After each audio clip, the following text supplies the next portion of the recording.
Hey. Hey, man. Hey. Hello. Welcome. Wow, that was loud. That was super loud in the headphones, man. That was good.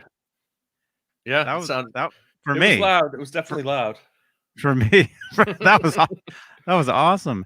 Hey, everybody. This is John BL's Straturday Night Live for What's today? What's tomorrow? Let's just start over. Well, it's 12:01 here, so it's gonna be the 4th, October 4th, Sunday. Oh, the 4th. Okay, yeah. For me, it's still the 3rd, Saturday. The 3rd, yeah. Straturday. October. Saturday. That's it. October 3rd. Rocktober. And welcome. If you're brand new to this, we like to talk rock music. We talk mostly music based, but we'll talk about a lot of different stuff. Music, production, movies, food. Yeah. You name it. Guitars. Whatever we're in the mood for. Van Halen. All our favorite stuff. Yeah. So we're live on YouTube. YouTube is our main platform, of course. I'm in the dark. Where you can become a channel member. And hey, the Bloodstone on Twitter. Thank you for the tweet. What's up, man? What is up? Yes. Yeah, so here on YouTube, you can become a sponsor of these videos. And the top tier, did you see that, John? Little tease there. There's somebody else here. The executive producers are Charles Green, Joe Christian, Thomas Santiago, Music Therapy Laz, Mike Neese, Michael Smith, who hopefully we'll see next week, David Ennis, and Steve Carmichael, who actually I had a conversation with him last night. Actually, I did a channel member stream where I sat here and ate dinner, and Steve Carmichael joined me in the Discord audio. So we actually had a live conversation, and it was awesome. Nice. You had a conversation with Steve Carmichael. With Steve Carmichael, yeah. And hey, Paul. Whenever you say live member stream, I think of something completely different. Yeah, there's a couple different ways you could interpret that. Well, there he is, Steve. I don't know what they're talking about. Maybe on Tuesday night. That'll go. Yeah, no, I'm just saying, live members again. Johnny Beane is, for a guy who's so internet savvy, sometimes you just slip one past him. Yeah, right through the 5-hole. Yeah. Well, I don't look at weird stuff. If that's weird, I'm assuming maybe it is. It's a double entendre. Oh, something like that. No, on my computer, I only go to the same places over and over because I know there won't be any like weirdness or like viruses or whatever, Playing it safe. That's good. Yeah. If I want to go somewhere weird, I'll go to the Apple Store and jump onto one of their iPads on their Wi-Fi. Yeah. And do that. And that's when I noticed that MySpace gets blocked. You can't even go to MySpace when you're at the Apple Store. You'd think they'd have only the sites. Every other site would be blocked. At least the Apple Store that I've gone to, Yeah, you always try and get past like the whatever it is, the firewall or. It's funny too because if you my buddy and I were traveling and he had his iPad on a plane, so he was trying to get on, I don't know, one of the porn sites on his iPad, and I guess the network itself has a firewall page that comes up that says that this content is considered objectionable and not so and so by United Airlines. I'm like, censorship. Yeah, because the 10-year-old in the seat behind you. I was going to say, can you imagine? My buddy gets his iPad hooked up, hits the full screen, and then just holds it up for all the rows sitting behind him. Well, I'm glad that airline is thinking of that. Think of the children. Won't someone please think of the children? For the kids. And by the way, we're live on Periscope as well, which I got the notification that Jay Hannon, our own Jay Hannon, 7/8, just liked the Periscope feed on Twitter at Johnny Beane. So get the likes. Yeah. Well, leave us hearts. We get hearts on Periscope. Oh, that's so right. Yeah. double tap your screen. Give us some hearts.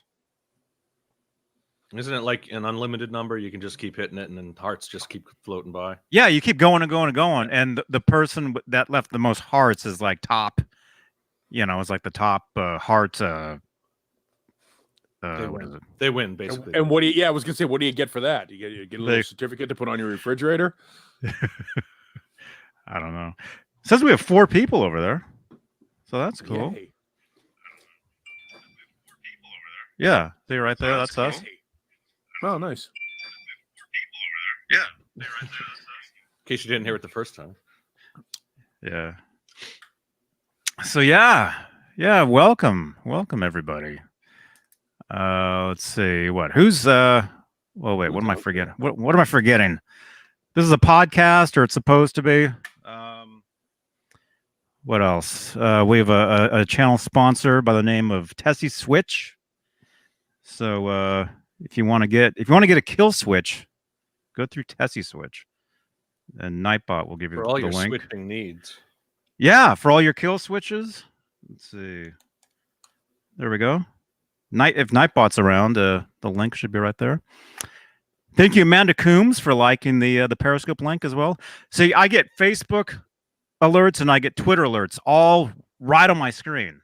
So instantly a tweet is liked or a Facebook thing is thumbed up or whatever, it tells me. Wow. So that was cool. Who was it? Sally Field. You all really like me. You all really love me. Was that Sally Field, I think? Yeah. Yeah, for like Flying Nun or maybe something before that. Yeah. Yes. Thank you, Kurt 5150 on Twitter for liking the Periscope feed. There you go. What else? I don't know. Who's in here? Who do we got?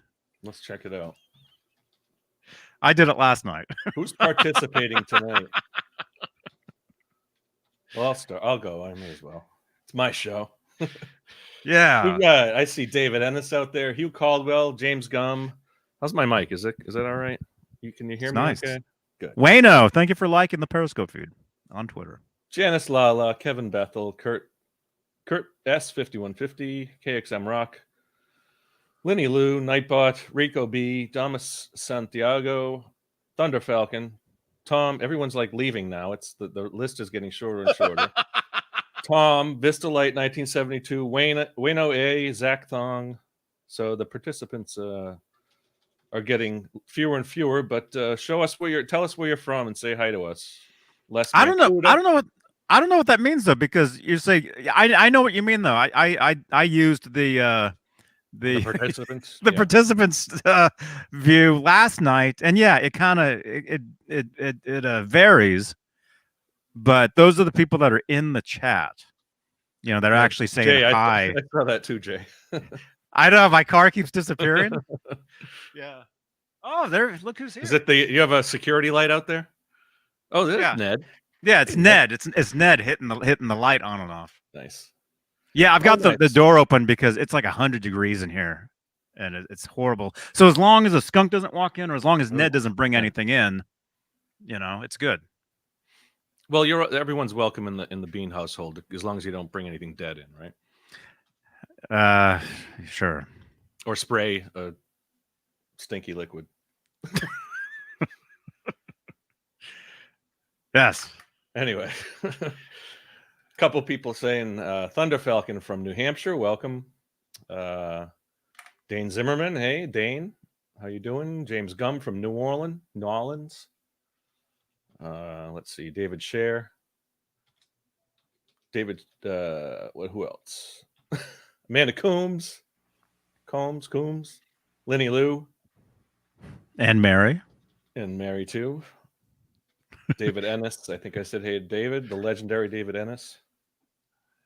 Yes. Tom, is that Bent Tom? Tom's got a new name tonight. Just Tom. Just call me Tom. Mm-hmm. Hey Tom. Moronic from Milwaukee. Milwaukee, as they say. Hey John, good to see you, man. Yeah, well, Jay says I should never Should never do the roll call. Well, Hey, it's his show. He can do I it. mean, how can you mess it up? I'm just saying names. That's all. What did I do wrong? What I do? Who, me? Anyway. Hey, buddy. Man. So, what's going on tonight? Just don't read that name, John. Okay. That's actually not bad. I've seen other ones. I've seen people trip up and read, the name that once you realize what you just said. Yeah. I've seen people do that. And I tried warning them beforehand because I saw the name in the chat and I'm like, don't mention them. Don't mention them. And then they went and did it and they didn't even get it, what they just said, Well, welcome It's everyone. terrible. Even if you have a bad screen name. Uh-huh. That could be their actual name, actually. Yeah. It's wonderful. Could be. Yeah, welcome. So anyway. Paul, how's everything? I'm having a bitch of a time trying to sign in on YouTube. Oh. I'm wondering if I changed my password and didn't even know it. Oh, geez. Did you forget your password? Yeah, it always happens. It's the worst when they make you put special characters in your password. I mean, you can't use like the go-to. You gotta have a capital in there, or you gotta have a special symbol. That's like Apple. Apple does that. Hey, Ben, welcome. I'm digging these new names. I think they're awesome. Ben. Nice. Yeah, that's what we called the shop teacher when I was in junior high. His name was something Dover, and everybody called him Ben Dover. And even though that wasn't his name, I'm sure in junior high, that was the funniest thing ever. Oh no, we did the same thing. We had a teacher whose name was Mel Pellegrini. His son had played for the Jets, a guy named Joe Pellegrini. But Mel Pellegrini, we would always ask Mr. Pellegrini if I can go to Malacca, because Mr. Pellegrini was Greek. And the word for asshole in Greek is Malacca. Malacca. Work that into your daily speech. Yeah, don't say we never taught you anything. Never gave you any language lessons. I recognize that word, though. I recognize a lot of the swear words in Greek because the band I was in, when I worked with Desmond Child, half the band was actually Greek.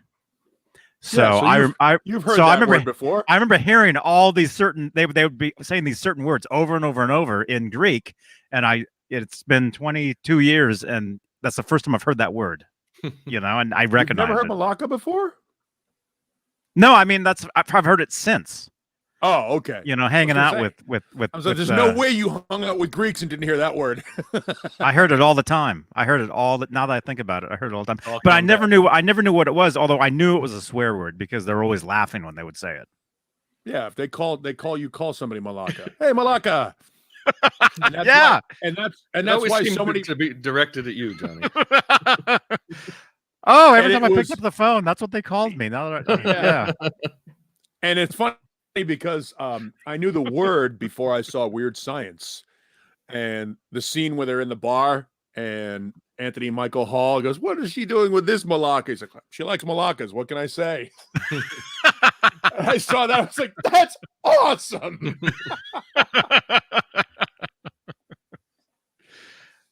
Wow, I've seen that movie. I know that movie well. Yeah, so the scene I'm talking about. Yeah. Yeah. What can I say? One of few movies you've seen. Yeah.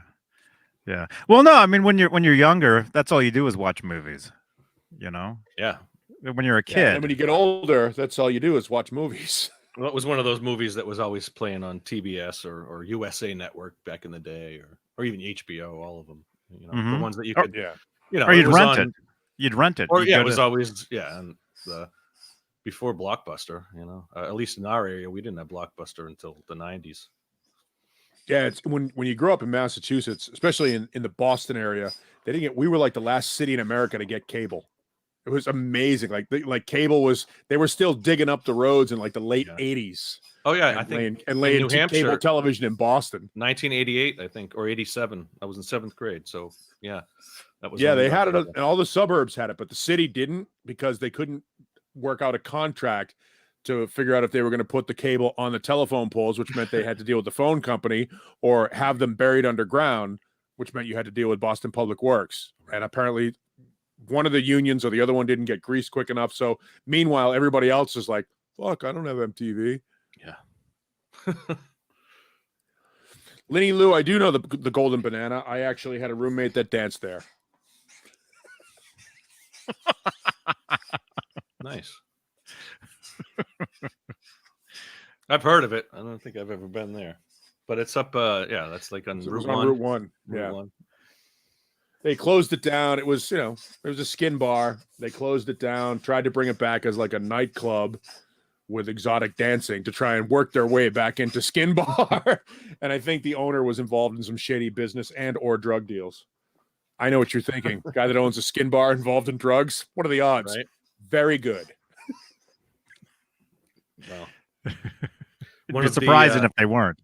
One of the competing driving schools, you guys know, I work as a driver's ed instructor, but one of the competing schools in the area, they just got busted for meth. They were dealing meth. So thankfully, and it's not the one I work for, basically. So do you guys race then? Occasionally, yeah. The student driver cars? Get the students, yeah. My guess is it's kind of like, I'm guessing it's an Uber versus Lyft situation, like West Side Story. Yeah, not exactly, but no, we just give each other the finger when we go by. No, they're all good. It's friggin' Super Troopers. Yeah, there's a movie there somewhere. Yes, I was selling meth, Tom. I was selling meth. Wow. So are you the one that's sitting in the passenger seat with your own steering wheel and your own brake? Just a brake. Is that how that works? Yeah, we just have a brake pedal. Mm-hmm. Emergency brake pedal override. Or we can pull the e-brake if we wanted to. So your finely tuned machine is what you are. Yeah. No, I mean, honestly, it's not as I don't glamorous? I don't find it scary. No, scary. Everyone thinks it's like, how do you do that? All the drivers are pretty good, so we teach them well. Mm-hmm. You have like a simulator and stuff like before. No, like before they go out with their parents. Usually, they've at least driven on the driveway and in parking lots or something. Mm-hmm. And they go through the whole class beforehand. They go through the school. They watch the videos. The what do they used to call them? The road rage videos, or the Are they from the 70s? Those videos? Some of them are. I was just going to say, why do you even need a driving the red school? asphalt? That's what it was. The red asphalt videos. They need driving. The reason for a driving school these days is to teach the Uber and Lyft drivers. Yeah, people who just came over to America. What I think is interesting is how that all circumvented like the requirements for a hack license. Like, for those people that don't know, cabs are licensed. They have a little badge on the on a cab, and it's all registered with the city and state and all that stuff. Yeah, but no, I'm talking Uber and Lyft though. Right, those guys, you have to get licensed to do any of it. Yeah, but I mean, yeah, the company is licensed, but the drivers are like, yeah. You know what I mean? The company holds the liability. I've never gone on an Uber or a Lyft, so it's I've done it less than 5 times. Yeah. I used to drive for Uber. I used to be an Uber driver. Well, my point is made. Would you consider yourself a good driver, Johnny? We all know what it was like when Johnny tried to drive to the shore. That went well. No, I picture Johnny as a real careful driver. He seems like, he seems very cautious, but a good driver. I would think you're a pretty good driver. When was the last time you got a ticket? I'm a great driver. You mean like a speeding ticket? Any violation? No, never got a speeding ticket. Ever run a stop sign? Actually, no. The only ticket I ever got was I parked in a handicap spot, and I tried to tell them that I thought it expired at like after 6. Like a meter. I tried to get out of it that way, and that was when I first started driving. Other than that, I've never gotten a ticket. I've actually rear-ended people. I've done all kinds of stuff, but I've always gotten out of it. You know, should I be saying that on here? But no, I've never. I got in an accident on the way out of a Van Halen concert. Great Woods, Paul. You remember Great Woods? Mhm. Mansfield. That was what tour? It used to take. This was 93, so it was the Right Here, Right Now tour. It used to take like 4 hours to get out of that parking lot. I mean, sometimes if you were way back, there was one big parking lot and 2 entrances, one on each end of it, and that was it. It was like going into a drive-in movie. Yeah, you're inching yourself through the parking lot, and then I see like a 20-foot gap. So I must have hit the gas too fast. I was driving a Standard, so I was probably throw it in first and move up a little bit, and then bam, right into the back of it. It did nothing to the truck in front of me, but ruined my day. You couldn't get out of there, huh? I didn't. I mean, I was able to drive it home, but I have a slight dog situation. I'll be right back. Okay. I'll take care of that. Yeah. So anyway, yeah. I used to drive for Uber, and my biggest problem was how can I explain this? I like to drink, iced tea, water or whatever. So I was always worried. Well, what if I have a passenger and I have to use the bathroom? That was my biggest worry. Well, how long of a ride would you take someone? How far would you take somebody? Down here in Santa Cruz, it was usually pretty quick because the Santa Cruz area is really small. You jump on the freeway and you can be anywhere in just a few minutes. You can be within like 3 or 4 different cities in like a few minutes. Yeah. So you pick somebody up. You drop them off in a few minutes, and then once I was up in Walnut Creek. This was it would have been a while ago because I haven't done that for years.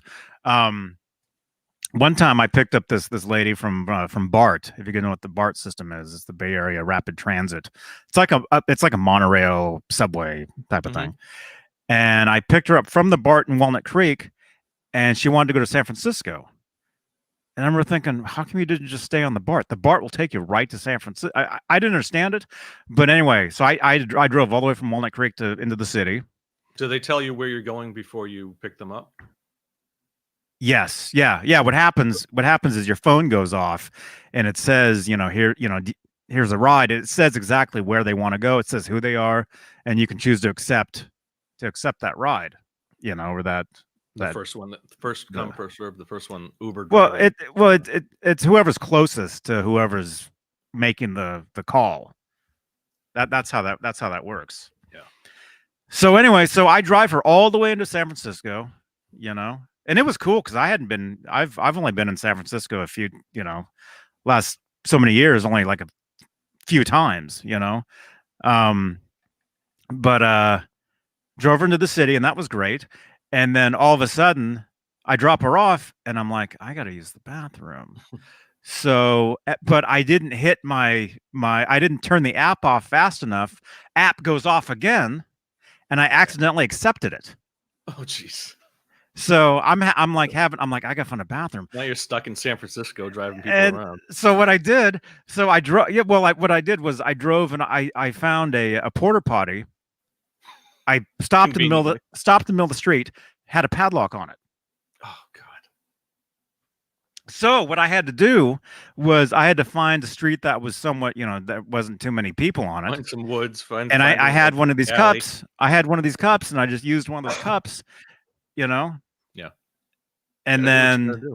And then went and picked up the next person, and they were kind of like, "Where have you been?" And I couldn't tell them. That you just peed in the car. I just peed in a cup in the back seat of my car, right where you're sitting, And so I couldn't tell them that. No, but and then so I picked him up, turned off the app, headed home. Yeah. But, how far away is it to San Francisco? From Santa Cruz. From Santa Cruz, it's under 2 hours. That's it's still a long drive. Yeah. I mean, I do the drive from here to Walnut Creek every week, and that can be an hour 45, hour 50, just under 2 hours as well. Going to San Francisco would be the same as going to Walnut Creek because you're pretty much going the same distance.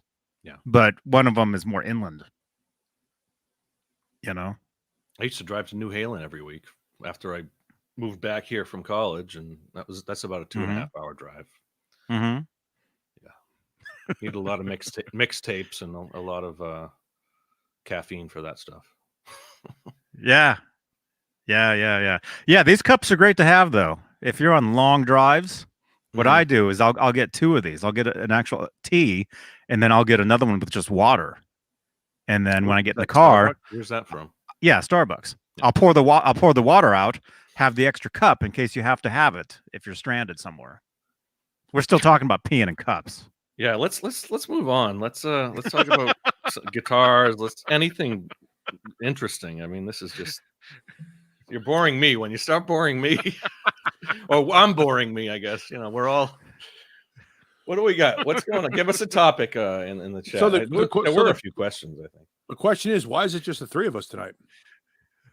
Nobody likes us. Yeah. Do we run them all off? I think so. Everybody's been chatting. I saw Jay in the chat, and yeah, I think Caleb and Michael were in our chat. So they're out there. Well, Michael said Michael's not making it. He said. Well, we miss you, Michael. Captain. Yeah. He said next week. He said next week he'll be here. We haven't heard from Caleb. I haven't seen him. He did send us a guitar emoji. So that's like a thumbs up when you send the guitar. I think so. That's what we just assume, huh? That's what they tell me. And who sent? Jay sent. A couple pictures. Jay's gonna have to explain. Oh, speaking of a couple pictures, David Scher, he finished his Music Man.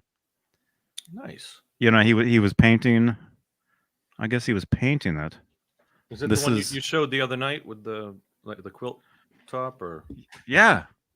All right. Nobody text me unless you want your phone number out there. That's beautiful.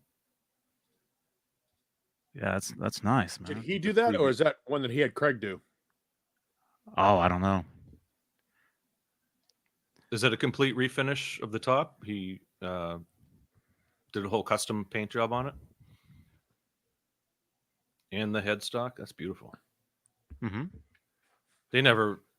Well, did Music Man have a blue version? Yeah, but the blue one faded very, very quickly to an almost aquamarine. Yeah, this is purple though. Yeah, they did have a purple one. Wow, that's for sure. This looks way more purple than it does on here. It looks more blue on the screen, but here it's actually purple. Well, it looks great. Looks great. Yeah, so David Scher, that's awesome, man. Congratulations. Right on. Thunder Falcon is really happy that you're here, Paul. And we're all happy you're here, Paul. I'm glad. Thank you. Yes, we all love Paul. Somebody had a question for you last night, actually, or somebody said ask Paul. You know what? I saw that too. Something, and I'm like, well, Paul's not here. Oh. It was just me and Jay. I think I remember seeing that. I don't. What was that? It's in the chat. Yeah. We'll figure it out. Nedward is here. He's running in and out of the front door there. I don't know. And I've got the door open because it's like 100 degrees in here. I was like sitting here just like sweating, eating my dinner earlier. We had, I think yesterday or Thursday was a record for the beginning of October, 107 degrees. Paul, I mean, I was listening to your radio show as I have been the last couple of Wednesdays because I have a light day on Wednesdays. But you, yes, we're some light listening. Yeah, every time they give a weather forecast, it's like, yeah, well, it's going to be 107 here today, and just like like it's nothing, you know. Yeah, obviously it's hot down there, hotter than Egypt. Yeah, it is actually hotter than Australia too. I was watching a show about Australia. They mentioned the temperature. You know, hot day there is like 107. The Yuma, Arizona tends to get real hot. Yuma's like right down in the the south 310 to Yuma. west. Yeah, That's southwest. That's where the Sarlacc pit was. Oh, was it? Yeah. In Yuma. Yeah, Yuma is hot as hell. There's also a Baghdad, Arizona, and it gets hot there too. Wow. Baghdad, Arizona. That just doesn't sound pleasant.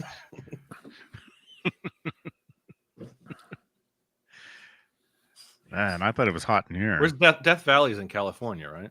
That's south of Los Angeles. That's usually the hottest place in the United States, or west of east of Los Angeles, something like that. Yeah. So I'll be right back. All right. So now I guess it's you and me. Yeah, I was listening to your show Wednesday. Great show as always. Oh, thanks. I appreciate it. That's what passes for a job. Yeah, you're a lucky man. That's good stuff. Thanks, appreciate it. You had the contest. What was it?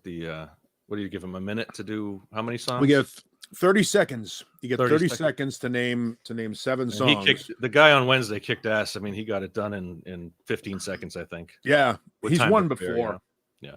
Oh, that's right. You were saying that too. Yeah, he's a regular. Yeah, you get these what we call prize pigs, which is just people that just never stop winning. I mean, it's amazing because when you're in a city of 5.5 million people, and the same 12 people can get through on the random phone lines. And that? You know, it literally is just like what you saw in One Crazy Summer where Real Genius. Yeah. Yeah, where they have 6 phones. And One Crazy Summer. That's right. One Crazy Summer. Yeah, where they're going back and forth.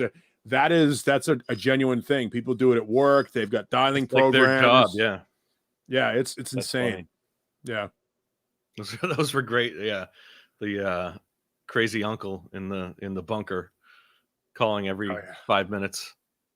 Yeah, we get that all the time. We get the and some really lonely people. There's one person that calls the show, and I'm not gonna say who she is, but she had a cat, I assume, at one point that passed.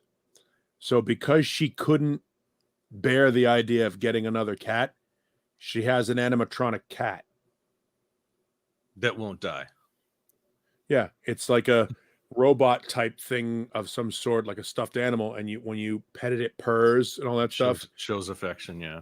And this woman calls. They have babies like that, don't they? Have like fake children that you can, like realistic fake babies that you can get. Oh, yeah. I think that's a thing. I've seen that on TV. Yeah. But this woman, I mean, she'll call and I'll hear this cat sound in the background, and I'm like, oh, how is? And I forget the name of the cat, and she'll like, yeah, she's so cute. I mean, so adorable. You should see her. Like, it's weird. Wait, she's a good-looking girl, but she's got the cat. No, she's not. She's not good-looking. Okay. No. She showed up in our lobby at one point, and we were like, oh, she had like the backpack, like you have the backpack thing with a kid in it. With a kid in it on the the front, the baby holder. Yeah, the backpack thing or whatever. She had one on her front, and I think 2 on her back. Oh my goodness! It was like she was going camping in the mountains or some shit, and she had kids on her as like rucksacks. Or wow, I don't know. Somebody else's. I don't know. I didn't get it. I didn't get into a conversation. No, you don't want to get into that conversation. No, I was just like, and I heard the voice as I'm walking past the front desk, and a lot like, when you hear a familiar voice on the radio or you hear a familiar voice on television and you recognize it when you hear it in public. Yeah. I'm walking back and I'm we turn the as you know, we take calls on the air, so I recognized the voice immediately and just kept walking to the front door like, she can't see me. You're right. I'm 6'1" and 260 pounds, and You're can't a recognizable guy. Yeah. I'm on the billboard behind her. Wait, is that Paul? Yeah, that's the thing. We've got this big wall of video, like you would see in any media outlet, where they've got the big. So it's like 4 huge they're probably I don't know, jumbotrons. Yeah, jumbotron type things. There are 4 of them, and they're all sort of wired in together to make one like mosaic photo, or quarterly photo. So all of the radio stations have their personalities in these photos, and they rotate on like the lead on a news site, and they go like that. So there are people, yes, exactly. But there are people who will wait at the top of the stairs until their picture's not showing, and then boogie down past the front desk. Oh my God. That's funny. Yeah. Yeah, you don't want to be standing next to your own life size or Yes. 10 times life size head.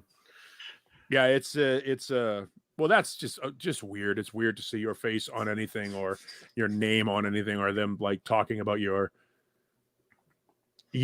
in like you're not, like you're just a piece of meat. Oh jeez. Like you're not there. It's the weird part about it. People are like, man, I like listening to blah blah blah and blah blah blah blah, and then you're like, hey, I'm right here. You don't have to I'm a real person. Well, that's what YouTube is like, though. Because I get the comments in all these videos, and people will talk in the comments like, about, let's just say me. Let's just say they'll say something about me, and they don't realize they're talking to me. Right. Or usually a lot of times if it's negative, a lot of times if they're like bashing, bashing. Welcome to the internet. Not our fans or your fans. I believe it was Rick Dees who once said, if they ain't bitching, they ain't listening. Rick Dees. Wow. Mm-hmm. That's an old name. Yeah. Yeah. Disco. Was it Disco Duck? Yeah. That's right. Was that his tune? He had there's a radio guy who had a hit record. Hit single. Well, it probably had a whole record too. Yeah. It's like Eddie Murphy. Yeah, but Eddie Murphy actually sang on that record, which is even funnier. Did he make a whole album? I know the singer. Oh yeah, party all the time. My girl wants to. Yeah, there's other ones. That's the only song I ever heard, but I heard another one somewhere, and they said, after it was done, like they're like that was Eddie Murphy, and I'm like, wow, I never heard that one. I think I knew the song before I knew it was Eddie Murphy. I think it was probably 20 years ago that I realized it was, or heard that it was Eddie Murphy. Only 20 years ago? Yeah, probably. Or 10 or something. Maybe last year. 10? Maybe last week. Dude, that song is Oh, I know. 35 years old. But I know the song before I realized or knew that it was Eddie Murphy. Like, it's just one of those songs that, you heard every day in 1984 or whatever it was. Mm-hmm. But they would make a big deal about it that it was Eddie Murphy, because in 1984 he was huge. Rico B asks if Bob Rivers' Twisted Tunes ever chart. Yeah, he's got 3 Christmas albums that every year sell. They're it's almost like a Bob Rivers used to be a morning guy at a radio station in Boston called WAAF. And he's the guy that did the 12 Pains of Christmas and all those, Iron Man Christmas song and the AC/DC Christmas song and all the songs they have. And they all have names and stuff like that. But he puts out these Weird Al-like parody song Christmas albums and has sold, I think, over 1 million records. Wow. Man. That's great.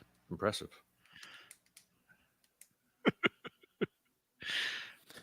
And wow.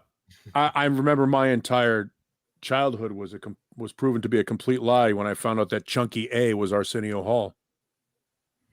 Your love makes me say ow.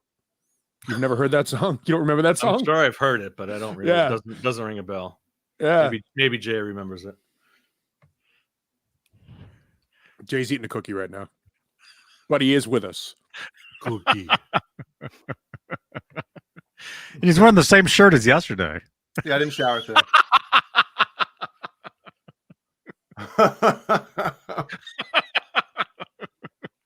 I have to shower when I get up. I don't feel right unless I shower. If I leave the house, I have to shower. If I don't leave the house, yeah. not showering. unless I didn't shower the previous day. Yeah. You can go one day, but after that, you really gotta. Who am I trying to impress? The woman I've been with for the past 22 years? I can't go a day without showering. If I go one day without showering, my eyes start burning. You must really smell. or you wear really strong cologne or deodorant. Well, is that because of the fires out there, or no? It's always been like that. That's how it's been lately. Yeah. No, and yeah, I have to shower. There's something about once I shower, I feel better. Oh, of course. Yeah, it wakes you up. Yeah, absolutely.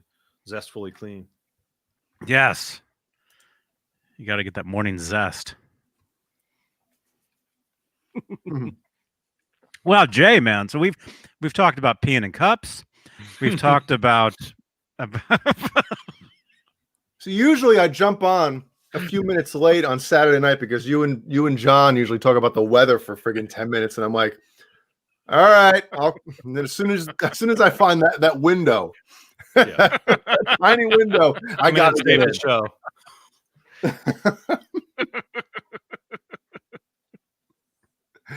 Oh man. So what I get in here, Paul's on his phone. No, I'm still trying to sign into YouTube. It won't let me sign in. Oh my goodness. So I can take part in the chat. Oh man. Well, when's the last all you got to do is sign into Google. Yes, I understand that. But it won't let me sign in. Wow. Restart. I know. I have to sign in to get onto the StreamYards. No. I guess you're right. No, you get the link. You get the link. You type in your name. So wait, Johnny, literally 10 seconds after I got on, you're like, you have the same shirt on since you had the same shirt on yesterday. Are you that guy, like in a group of friends, like if something's kind of funny, you're the first one to call them out on? Is that you? Well, no, I just noticed it because I remember Margaret said you liked your shirt yesterday. Oh, okay. And you're like, see, I remember stuff. And you're like, well, I don't even have a Jackson guitar. Yeah. I just have the shirt. That's why I remembered it. And plus, you look exactly the same as when I saw you yesterday. You're in the same place. You're in the same room. Wearing the same shirt. Not much has changed. Come on, Jay. Change it up a little bit, would you? All right, I'm not gonna take my hat off, but I'll take my shirt off. No, don't do that. Mm-mm. Shirt off Saturday. Shirtless. Shatterday. Shirts and skins. Shower day. not today. Shower day night live. I'm not gonna lie to you. I've used the pool on occasion. You know, you come off, you get off the bike, chlorine bath. You're sweating your ass off. You just like, let's see, shower, pool. Pool's quicker. I'm in. You smell fresh. And if you like go in the pool early in the day, you don't want to jump, but you don't want to dry yourself off twice in one day. I think that's where it lies. It's like once you say to yourself when you get out of the pool, you're like, well, chlorine is clean. Yeah. Don't kill anything on you. Just shock the logic. Just shock the pool. Just shock it. Shock the pool. He'll be all right. Oh, it burns. I have a salt pool, so I don't do shit to it. Oh wow. Yeah. Ball salt. So you float. So you must be able to float, right? Easily in the salt pool, right? No, it's not. Water. It's not the salt water makes you float more. It's not the ocean. It's not salty enough. Like, when you go in the ocean, you can taste the salt. It's like heavy duty. Yeah. In the salt pool, it's not really like that. No, Oh. You literally salt the pool. It's got a certain level of chlorine in it. Yeah. It's got a certain level of chlorine in it, but then they literally just like you would shock a chlorine pool every once in a while, they drain the whole pool and you take there's these bags of salt that are all around the edge, and they dump all those in the pool, and then all they do is just add to it. Okay. Like a margarita, you just sort of add to it, and add to it. Easy It never ends. Got the salt all around the edges. Keeping Morton in business. Salt the rim. Wait, what? We're talking about pools, right? What are we?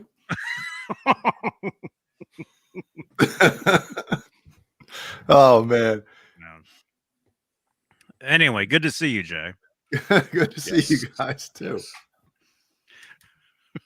Oh my goodness. Oh, Jay, did you hear? I talked to Steve Carmichael last night. Steve Carmichael. Did you hear about that?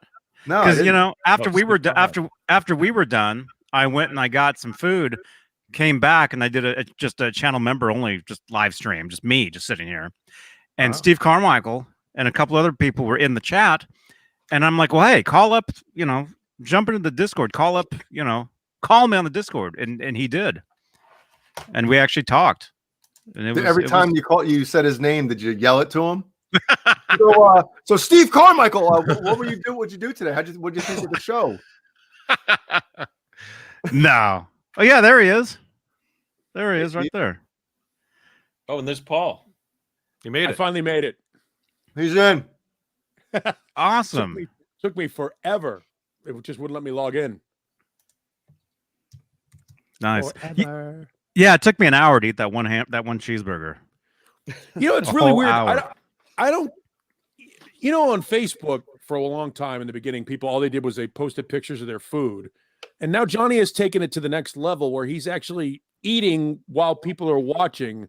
Like, I am shocked at how many people on the internet will do stuff like that. There are channels of and I don't mean like porn streams, but there are streams of just women just sitting there doing their lashes and stuff. Yeah. It's 600 viewers. Like, what the hell? We don't give a shit. We just want to watch Jay eat a cookie. If I had some of these, people would watch me eat anything. Right. I mean, just amazing. Can you imagine just seeing somebody sitting at home? You should do that. Paul, hold on, Johnny. Can you isolate Paul? Yeah, just a sitting video podcast. See, I'd watch this. What's gonna happen? Yeah. Is he gonna scratch his nose anytime soon? Is he gonna blink? Farting. Wait a minute. Oh, is he sleeping? Oh, he's awake. He's awake. Is this a rerun? I saw this one. They did this on their album. Wait, he was doing this 2 hours ago. Well, he had the Chat same shirt on would have to be yesterday. extremely exciting of this one. He had the same shirt on yesterday. I see his hair growing.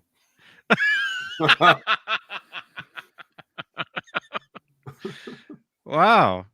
Maybe Ace will make an appearance. Dude, I honestly think, when you go to Twitch and you can see a bunch of the channels, like the thumbnails or whatever, and if you highlight them, oh God, if you highlight them, it'll kind of show a preview. Oh, right? I like this show. Same thing on YouTube. Dude, how awesome it would be, you scrolling past Twitch, right? And all you see is a thumbnail of some guy sitting there. Yeah. You got to click on it to see, and then you're staying on because you got to see what, if anything, happens. Wait a minute. Well, wait, if you had a cookie, it's sure the it Truman exists. Show. It's the Truman Show is what it is. But that was exciting, at least, because it was a movie. Right. It's a Well, movie. Jim Carrey's always exciting, His What? Not well, always. he's always entertaining. Let's say that. Did you see he's doing the Biden now on Saturday Night Live? He's going to play Saturday Biden. Night Live, I think, premieres tonight for the season, right? Yeah, I think. Yeah, and I think he's. Has But been that's not till later. Yeah. Oh, it already happened here. Good. Okay, yeah. It's already over. Who would rather watch that than us anyway? There's no way. Not This me. guy. Straturday night or Saturday night? Watching it because you hate it. I can't watch it. The last one that I watched was the first quarantine one, where they were all on Zoom, and then I think Tom Hanks was on there, and he was in his kitchen, because he was like the first big name to get that. Oh, he was waiting. He was waiting for his pizza from Pizzagate. Mm-hmm. The Weekend Update with no audience. It was Creepy stuff, painful. man. Nobody laughed. It was bad. Well, I haven't laughed at that in years. So it was like any other show. Like any other one. At least the studio audience will make it seem like they're entertained, Well, the thing about it is they force them to laugh at those well, they things. get the applause An signs applause light goes off, and it's like, this is where we laugh. Right. And any of the those, it's suggestive. always comes down to laugh tracks. I was just going to say that would be the way to go. The way that NBC has no problem piping in fake crowd noise for football, so why not go back to the laugh track? Yeah, be like right out of watching the Brady Bunch all over again. That's right. Yeah. God, we need something good to talk about. It's just No, we don't. It's all no, people will watch. Okay. What do we got? Look, watching. All right. Today's 32 thumbs up. Pop Stevie Ray's birthday. Well, there's something Yeah. to talk about. I saw that. No, that would make sense on a Saturday night. No, Papa Blue wants to talk about my cookies. What kind are they? What kind are they? They're not those kind of cookies, because if it is, I've already had 4 of them. I'd be like, yeah, you'd be out of yeah, being deep doo. Yeah, it'd be tough. Yeah. No, they're homemade. Ellie and Jeannie made them earlier today. They are just chocolate chip cookies, but they have white chocolate chips as well. Should I go get mine? I have the same cookie in the other room. My mom. No, you don't. Yes, I do. Not the same, but Oh, look. chocolate and those hold on. Let me get this one. Hold on. Compare chocolate. How many cookies? Jay, how many cookies you going to eat in the next 2 hours? I'll eat the whole friggin' thing, man. I'm trying to get the coolest. So you Just can make sure you separate the special cookies. I don't have any special cookies, damn it. I do. Whoa. Those look really good, man. It looks like a face. Look at that. The left. You sons of bitches. It's like Yeah, it's like I see Jabba that. is a cookie or something. The eyes, the That's nose, no moon. No, mouth. no, those are the eyes. Oh, It's like the eyes and the mouth. Oh man. That That was way? The other way, I'm seeing it. right You're there, seeing- yeah, I'm seeing it this way. Yep. right there. The eye he's like looking sideways. The nose is like right in the middle. Yeah, I kind of see it. You sons of bitches. Looks like the elephant man. That's no moon. It's a space station. That's no cookie.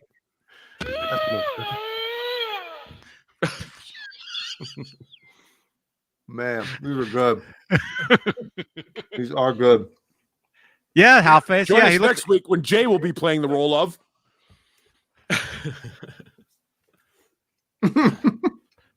I want to.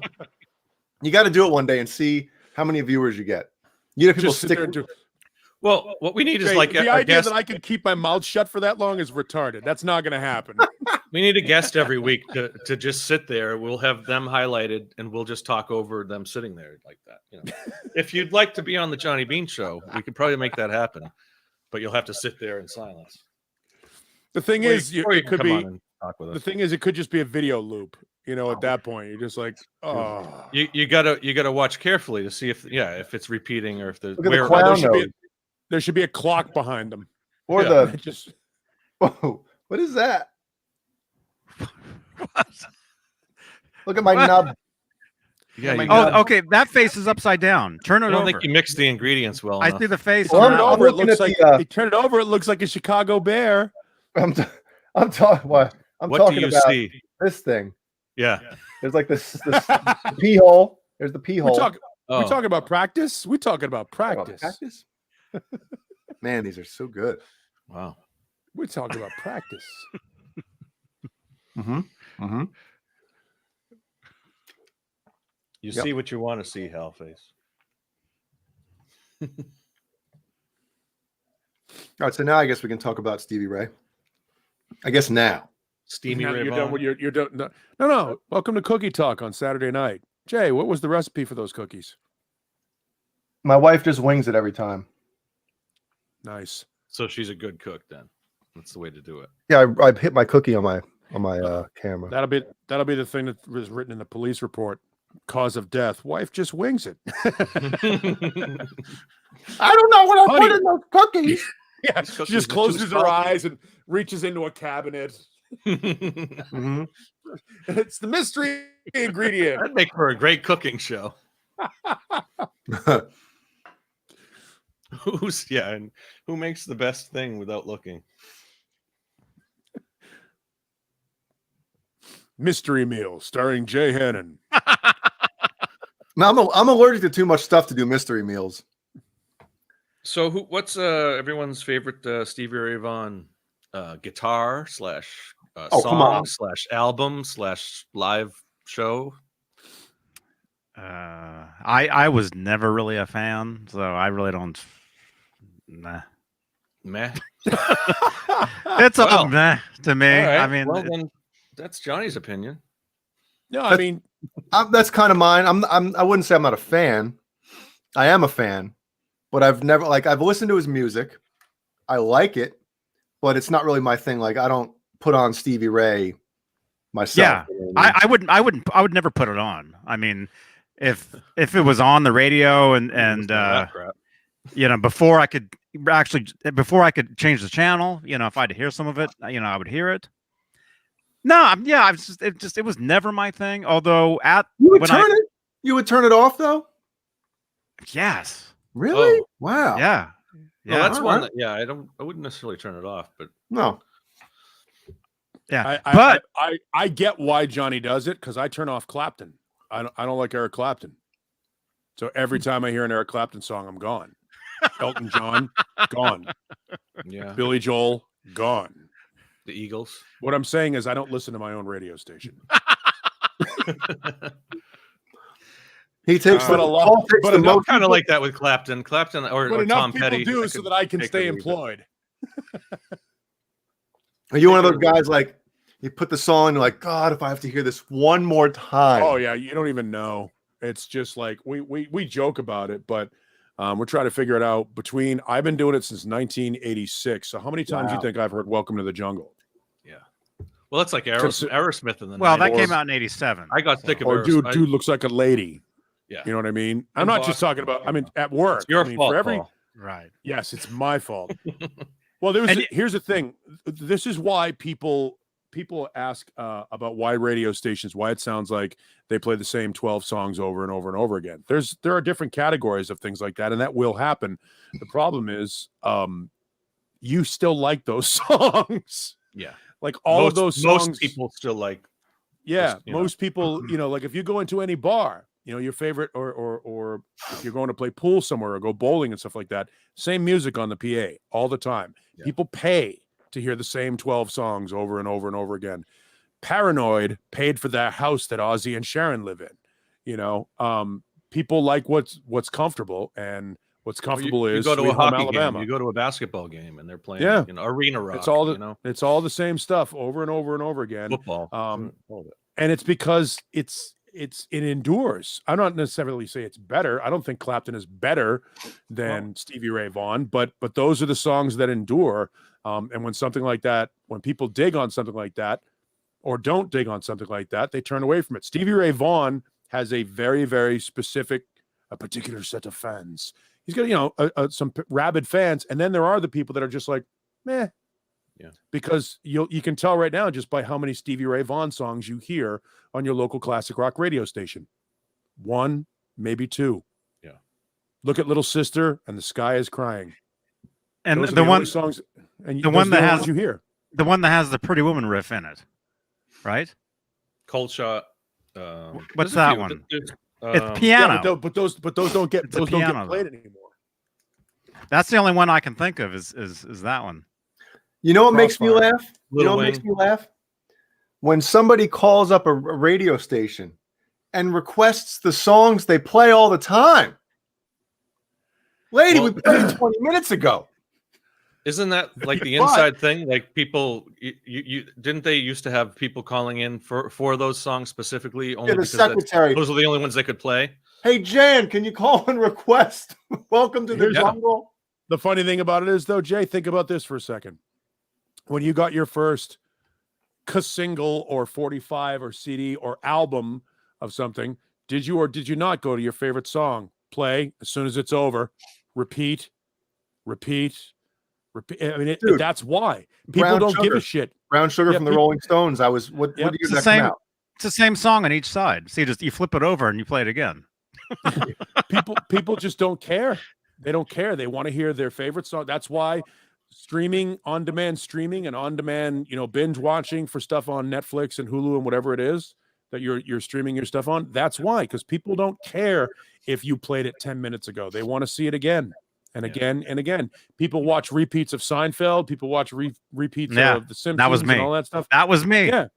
So, how many times MTV in the 80s, MTV would play the same video every hour, Yeah, I mean, if it's what's your favorite guitar player's album, you know what I mean? You listen to it over and over and over again. People want what they want. And nobody walks into a McDonald's and goes, a burger, just had one 10 minutes ago. They want another burger. And think about it. People that, like us and in the chat, I'm assuming, we listen to music, like actual, like critical listening. The general population, they just hear it. They don't listen to it. You know what I mean? Right. It's just on, and they get that, like Paul's saying, it's like, you're comfortable with it. It's just, I've heard this a million times, and it's just, it becomes like a part of them, and to a certain extent, I guess all of us, because. But here's what happens. If you're at listening to your favorite radio station of the moment, all right, your number one preset, if you have one, right, you hit that, and they're playing either new song by band I've never heard. You go to yourself, this is what most people do. I don't know. What's on the other channel? Bang. Go to the other channel, and they're playing Back in Black. Sorry, new song by band I've never heard of before. Yeah. That's what people do. They want Back in Black. People don't want new music. That's not what they're listening to the radio for anymore. New music is discovered through the internet. New music is discovered through streaming or whatever your YouTube channel is and stuff like that. Radio is a comfortable pair of shoes, and most people want to hear the songs that they love. They know and they love, because they don't want to have to think. And you're right, weird. I 100% agree with you on that. And also, I would just throw in not even new music, but songs that people aren't familiar with. If you pull a deep cut out of some band, right. I think most people will be like, I don't know this. What the hell's this? Most people, yeah, that's exactly. If you got 6 presets, and favorite radio station number 1 is playing, a new song by band I've never heard of. Radio station number 2 is playing Back in Black. Then you bang around to radio station number 3, and they're playing So This Is Love. And then radio station number 4 is playing 10 Years Gone from Led Zeppelin. There's a small percentage of people that'll be like, oh, a song from Led Zeppelin I've never heard before, because radio station number 4 is on their presets. Yeah. So the expectation is that I'm going to like something on one of these 6 stations at all times. And when you're programming a quarter hour of radio or any hour of radio, each song you have to assume will piss off a third of your audience. But you're banking on the fact that if you're listening for 20 minutes, if you're at work, all right, you're working, you're doing your thing, and let's say 6 songs come on, and the first song is So the first song is AC/DC's Highway to Hell. Well, you love Highway to Hell. And then you follow it with Boston's More Than a Feeling. I love More Than a Feeling. And then the third song is, Just What I Needed from the Cars. God, that's great. And then the fourth song is Supertramp. And you go, fuck, I hate Supertramp. But I like the last 3 songs, and I'm probably going to like the next 3 songs. Meanwhile, somebody says that for every song. Yeah. That's the trick. The trick is to shuffle the cards in a way that 2/3 of my audience loves this. Cast a wide net. 1/3 doesn't, but they're going to love the next 2. And I trust, if you do it correctly, that 1/3 of your audience that doesn't give a shit about it will be back. And they'll stay with you more often than not, because more often than not, you're playing music they like. Yeah. Oh, I would love more cookies. But So no, that's how that works. Do you actually pick all the songs? Like when you get in there in the morning, do you actually pick all the tunes, or we have the flexibility to move music around and make music work for the show. I used to program radio. Use computers. Use computers now. It's all computers. We can get it all up on demand at any one time. And you open up a screen and everything you want is there from that whatever song, whatever band. And I also keep my own personal music collection on a hard drive in the studio in case something like, I don't know, somebody dies in a band, like Frankie Benali. Frankie Benali dies in a band, and you need to come up with some other things that Frankie has done other than Come On, Feel the Noise and Mental Health. All right, well, I got to grab a couple other things. I got to grab the record he did with Wasp. I got to grab the record he did with Gary Hoey, and you do that. And I'm only using Frankie as an example, but like when Malcolm Young died, I immediately went into the radio station and brought all my AC/DC in, because the radio stations they have it, but they don't have all the deep stuff. And if you're going to pull out something deep, you're going to lose most of the people. Giggity. Do they have like does each radio station have their own archive, or is there like a portal where you go to where you ASCAP BMI or something like that? Where we've got 5 radio stations in the building, and we own all the rock stations. So if it's alternative, classic, hard rock, metal, we've got it all in the building. But within your building, there's an archive. There's a hard drive with everything on it. Yeah, or you don't get it from an outside source like. Several. We have several hard drives that are constantly backing up like NORAD. Like every 6 hours, our database backs up. So do you record every show? Do you record all your shows and keep them in an archive? We have an archive of them. It's like back in the day, they were called a slow logger. Remember when you would watch Frasier and you'd see a tape rolling in the background really slow? That's called a slow logger. And what that is Stern used to do that, I think, didn't he? Yeah, the air feed of the radio station is logged. And you used to keep a log of that in case something bad happens and you had to explain to the FCC what it was. You could say, here's the tape. And they'd say, yes, you did swear. So now everything is digitally backed up. And I think it's held for a certain period of years. And then the hard drive basically washes itself out. So if we screw up for like the next 2 years, they'll be able to legally go back and grab the audio from it to defend anything in court and or ASCAP and BMI issues, because what happens is radio stations report the songs that they play for artist royalty payout purposes, and if the artist sues the ASCAP or the BMI publisher or the recording industry to try and figure out why they haven't been properly compensated for their airplay, you've got to be able to provide evidence that it happened. So every song that gets played at a radio station is logged somewhere. And the audio feed is also logged in case you play a song that says "go fuck yourself" in the middle of it. They have to have audio of that, so that what they'll say is the song in question is "Sweet Home Alabama." According to your log, it says "Sweet Home Alabama" at 8 minutes past 9 in the morning on a Thursday. Can you provide evidence to the court?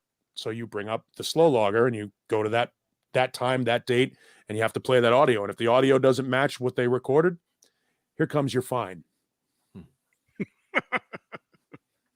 Thank you, drive-through. Wow. Well, I want to go back a few minutes. Magic. Thanks, Jay. Paul, can you explain that again? We're slow logging here, man. No, Johnny has it. I mean, the show is recorded. YouTube does it for us. All this stuff is we're all slow logged tonight. Yeah. Magic Jones says Spotify playlists are great for discovering new music. Dude, it's awesome. Like, Paul, I've sent, you and Mancuda, screenshots or whatever. I mean, I've heard you guys mention some of these bands, but they'll show up on my, like, what does it say? It says like suggested artists or whatever it is. Sounds, if you like this, you'll like that. Yeah, similar to. Yeah. And I'll tell you the band that you listen to, similar to Van Halen, just to throw it out there. And it'll have a bunch of, and it's cool because I've from you guys, I've come across a few 80s bands that I've never heard before. So I'll check them out. And next thing you know, similar to blah, blah, blah. And I'm scrolling through and I'm like, holy crap, I can't believe how much awesome 80s hard rock And a lot of it seems to have been towards the end of the 80s, like kind of when, you know, it was getting like oversaturated with stuff and it was hard to, you know, get, you know what I'm saying? I love finding new music or a band that I've never heard before, you know. Yeah, well, I mean, that was the greatest, you know, greatest thing about Napster. You know, you could go search genre, you know. Napster. Napster. Larster. Hey. Well, even when digital music, when the TV station or TV companies used to play all the music channels where you could get an 80s music and you would hear the deep cuts or a classic rock station and then you hear something, or you could even go to a deep cut station at that time, or, you know, the early days of those music channels or streaming services, I guess, do the same thing pretty much.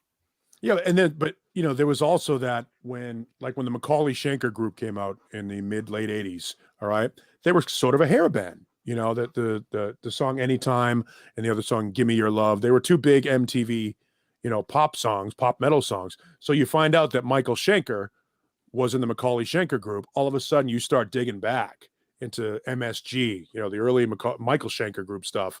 And that was the beauty of that Spotify playlist too. If you find a band that you dig and you find out that, you know, Tracy Guns is the guitar player for this band, suddenly you're off down your own little rabbit hole. That's the beauty of those things is those playlists and those suggestions. And that's used to be what radio did. Radio used to tell you those things. Yeah. But then usage changed, you know, just like people used to take the train to work instead of the bus and instead of their own car. Or the Zoom. Or an Uber. Yeah. Yep. Yeah. Now we're all working remotely. I'm remote working. And a lot of these businesses that have these people working remotely aren't going to have them come back. They're just going to work from their own houses. There's no office space. Hey, we kind of figured out this week, there's no more snow days for school. Snow days are going to be remote working days. What's a snow day? Well, you know, in California, you don't have them. Northeast, we have them several every year, but no, we have Tahoe. I know snow. Paul's wondering what snow is, though. We have snow. I can see it from hundreds of miles away on top of the Four Peaks in the wintertime. Yeah. While I'm riding my motorcycle in 84-degree weather, sure. You have the Weather Channel. It looks like. Yeah. I'm like, I come around the corner. I'm like, oh, that looks just like the picture on my beer can. Johnny, you don't get snow out there? I know, like San Francisco gets snow, don't they? No. Oh wow. No, Tahoe. If we want to go skiing, we go up north a little bit. No, there's no snow here. Although it does snow in LA, believe it or not. Wow. You know? Yeah, I mean, it actually snowed. It snowed here in Phoenix 2 or 3 years ago. You know, it doesn't stick. I mean, but you'll see, you're like, oh my God, that's snow. It ends up slush at best. There's actually video from like it 2 or 3 years ago of them running plows through like the suburban Phoenix streets. If it snowed in Arizona, it would melt before it even hit the ground. It would pretty much evaporate. It would disappear. So you see it coming down, you slightly feel it, but there's nothing on the ground, you know, because it's 120 on the ground.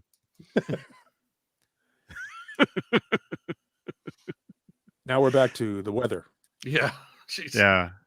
I remember those little tornado things when I was in grade school in Phoenix. I remember you see those little dust devils out in the on the playground every once in a while.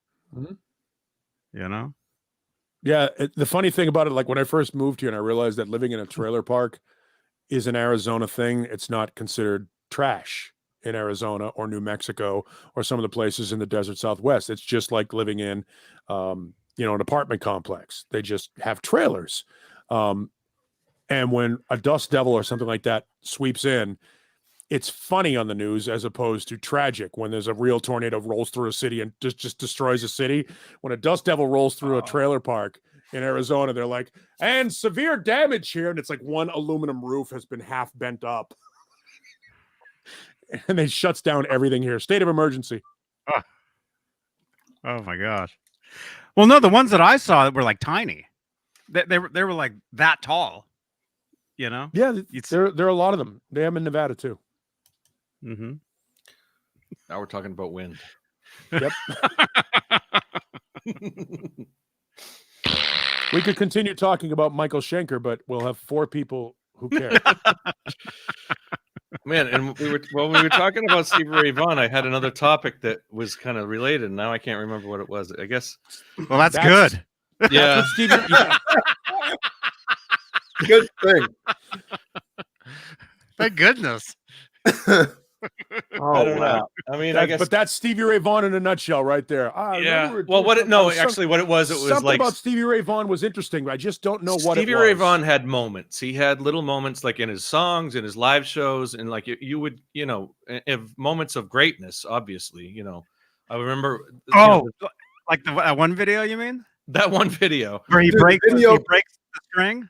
Awesome yes, video. yes, and he's still playing. The guitar change, and the guy comes out, takes his guitar off, and he's still he like never stops playing between two amazing guitars. Guitar change. Yeah, that's my favorite Stevie Ray Vaughan song, whatever that is. And then on the other end of the scale is the national anthem, which we've talked about several times. I thought it was fine. Which wasn't that bad. I didn't see any problem with that national anthem. Yeah. Who said it was all at a, was it Nesdal that said it was all? It was the guy that sat like this the whole time. Yeah. That's right. We already had that show. We already had that character. You get a phone call tomorrow. Thanks. I love you, Dave. You know what? At least he'll call you back. And me and Dave, we have a great relationship, man. We talked on the phone for like 45 minutes today. I was supposed to do his show at some point, and never happened. Oh man, it happens. But yeah, speaking of Stevie Ray Vaughan, the only thing that I can really say about it is when my band played South by Southwest in Austin, Texas, there was the guitar show there, and there was a Stevie Ray Vaughan display with his actual guitars, with his guitar picks, his clothes, his jackets. Well, he was part of that, the one at the Met, wasn't he? I think his rig was probably. Yeah, and his guitars. Well, he's from Austin, isn't he? They got that statue of him. Texas, yeah, he's a Texas. Yeah, I saw that. I was there. I was there next to that statue. Yeah. Yeah, he broke out of Austin, a bar called Antone's. Yeah, I played there. I played Antone's. What are you, big time in us? I think you're big time in us. Yeah. I'm big time you with something I don't even like. Wow. That's just malicious. There's a lot of deep-seated hatred right there. Listen to some Stevie Ray Vaughan. There's a lot of good stuff out there. I mean, Are you still defending Stevie Ray Vaughan? I love Stevie Ray Vaughan. Most people don't. It's not that I'm defending him. I mean, there's a lot of. I mean, all right, I'm defending him. Yeah. Happy birthday, Stevie. No, I mean, I like Stevie Ray Vaughan, but most people see Jay tapped right out. Right. Jay, I watched the video of that, man, yesterday. After we talked about it, there was a security video of the guy clobbering him. Crew. Oh yeah, and I left a comment on the video saying, "Let's make this guy famous," and they got like a lot of likes. Wow. Yeah, it's crazy. Who does that? I mean, because he's an elderly person now. He's like in his 70s. Yeah. Is that Rick Moranis? Yeah. Yeah, the other day, some guy was walking by him in New York, and he just hit him right in the face. Oh, I didn't hear that. Yeah, knocked him over. Yeah. Oh wow. Mm-hmm. Wow, he's such a nice guy. Exactly. That's what Johnny just said. Yeah. Oh, I'm a little late to the party. Sorry. But anyway, so, what do you think we did to aggravate Jay? I don't know. Talking about metal. Well, I'll talk about Stevie Ray Vaughan. And I think he's getting some more cookies. Sweet. I bet they're amazing. I bet. Well, Jeannie said no more, so maybe he's bargaining with her. Come on, one more, just one more. Yeah, and James Gum. Yeah, I know Stevie Ray Vaughan. He is. I mean, he's one of the top masters of the blues. He's the top of blues rock guitar. You know, it's just me myself. It was never my. I like the blues. You know, I love certain blues players. Just Stevie Ray Vaughan. It was never my thing. It just wasn't. You know, I kind of had that opinion of B.B. King. You know, he's a legend. Of Oh, course he is, but okay. I Well, see, never really did it for me. I take B.B. King over Stevie Ray anytime. Okay, myself. Well, that's fair. That's fair. You know, we all have our, I don't know, preferences. We all have our preferences. So, but yeah, I mean, a lot of the blues guys, it's, you know, but Stevie is probably on the top of my list as far as blues players. You know, but Eric Clapton, I kind of feel the same way you do, Paul. Like Eric Clapton and there's nothing for me. Jeff Beck. I mean, I love. They have their moments. Jeff Beck. You know, there's several recordings, obviously, or videos of just greatness with those players. But you know, yeah, but it's is just okay. It's no different than what, you know, and we got into this in the chat a little bit last week because I made the statement that Van Halen aren't as big in the mainstream as they are to us. And that's with any guitar player is going to be that way. And there's that group of people that aren't going to like them. Dave versus Sammy, Bon versus Brian. There's that, you know, not everybody has to dig on Stevie Ray Vaughan. And when you start talking about great blues players, whoever you dig is your favorite blues player. I mean, I don't know that the blues are the blues are the blues. Some guys play them better than others. Yeah. But that's subjective. Well, something happened in the chat. I don't know what that was. Okay. But oh wow. Do you see that? No. Oh. Yeah. That's, again, Johnny Beane is a 7-year-old. Wow. That's I guess yeah. That's enough to derail Johnny gosh. Beane for the next 40 minutes. He's not lying. He's not lying. Johnny is not going to stop laughing. This is what's going to happen. Johnny's going to get locked into a giggle circle there where you just can't help but laugh. It's happening again. I can't even see. His eyes are steamed up to glasses. He's crying so hard. I'm wearing those Milton Berle glasses we were talking about. Look at your flash.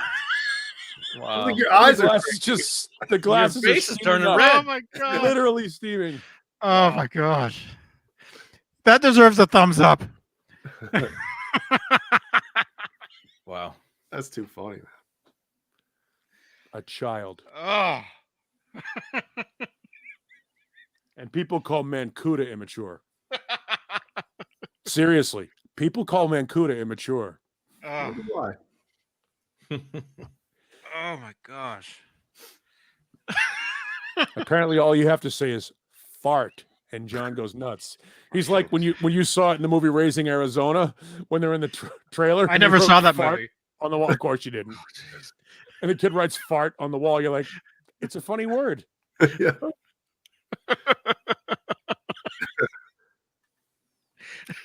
was watching clips of Strange Brew last night. Or was it 2 nights ago? It was 2 nights ago. That scene where they're taking the lie detector test, and all of a sudden Dave Thomas leans over and rips a big one, and Rick Moranis, "Oh, you farted!" No, I didn't. I stared at the chair, eh? Check the machine, eh? He's lying. Oh, it's such a great scene. Oh my god, I haven't seen. Wasn't me. Eh? I swear, yeah. Maybe it's out of gas, eh? Oh boy. I'm not lying. Yep, he's lying, all right. Yeah, he's definitely lying.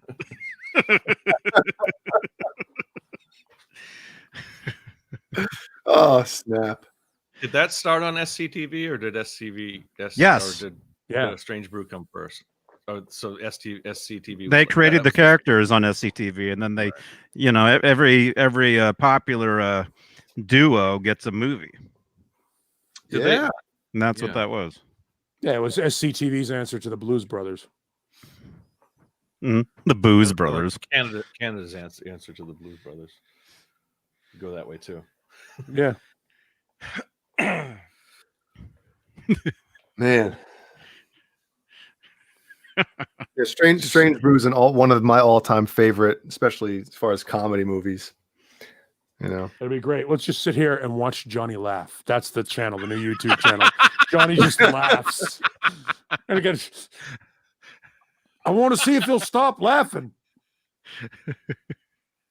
Just have him go to like break.com and just watch funny fail videos, Yeah, or type more Chuck Berry comments in the chat. Just say words like Blumpkin. Tell Johnny what an angry dragon is. The Cleveland Steamer. Yeah, explain to him who Dirty Sanchez was. The rusty trombone. Yeah, and what Gladiator. San Diego, thank you. San Diego, thank you. Arabian Goggles. Dirty Sanchez. I don't know what any of that stuff is. Yeah. Exactly, but as soon as people just type the definition as if it was like like you're looking it up on Webster. Yes, Dirty Sanchez, and then just watch Johnny read them and fucking there you laugh. go. Yeah, that's great. If Johnny really hasn't heard of any of these, that'll be great in the chat. Johnny will enjoy He'll be that. first figuring it out. Cleveland Steamer. Alaskan Pipeline. Gorilla Match. It's funny without knowing what it is. It's funny. Oh my goodness. Use your imagination. The glass. Yeah, Johnny's not aware of the little man in the boat. Glass bottom boat. There's that one. I don't know. I've never heard of any of this stuff until you can say anything in the chat, right? That'll be the great thing. You If get people things just for the write chat, right? As long as it's not might not highlight, or it might not come through though. Yeah, as long as it's not profane, it doesn't have the words that get immediately held for. Oh, we're review. getting a bunch now. The Indian punch, the rusty trombone, the scuba diver, the angry pirate, and they're all. We can say them all too. See, there's a great example because, if you put a word up there that's one of the banned words by the algorithm, but if you want to give the definition, as long as you do the definition in a sort of Webster's dictionary clinical term, exactly. It'll print out no problem, and then Johnny has to read them and just watch him giggle. Yeah, I know what the Spider-Man is. That's funny. The Johnny Beane, how about that? A pterodactyl. I'll have to try that one.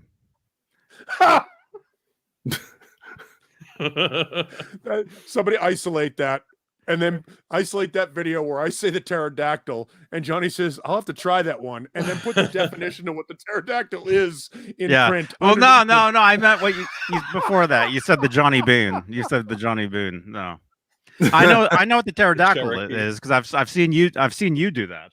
Yeah. Really? I missed that episode. Yeah, we were explaining it on the Mancuda show because that's where that content belongs. Isn't it pterodactyl with the when P? Your kid can watch it.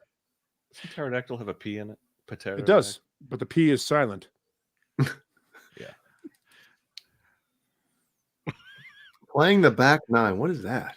You got to type some of these up. Oh my goodness. I know it's strawberry cheesecake. I know that one is. Watching Johnny react to Jay reading them. It'd be like Johnny Beane's listening to a language he's never heard tape before, and we're getting the first response to it. Can you use the word in a sentence? Can you use installing the kitchen splash guard?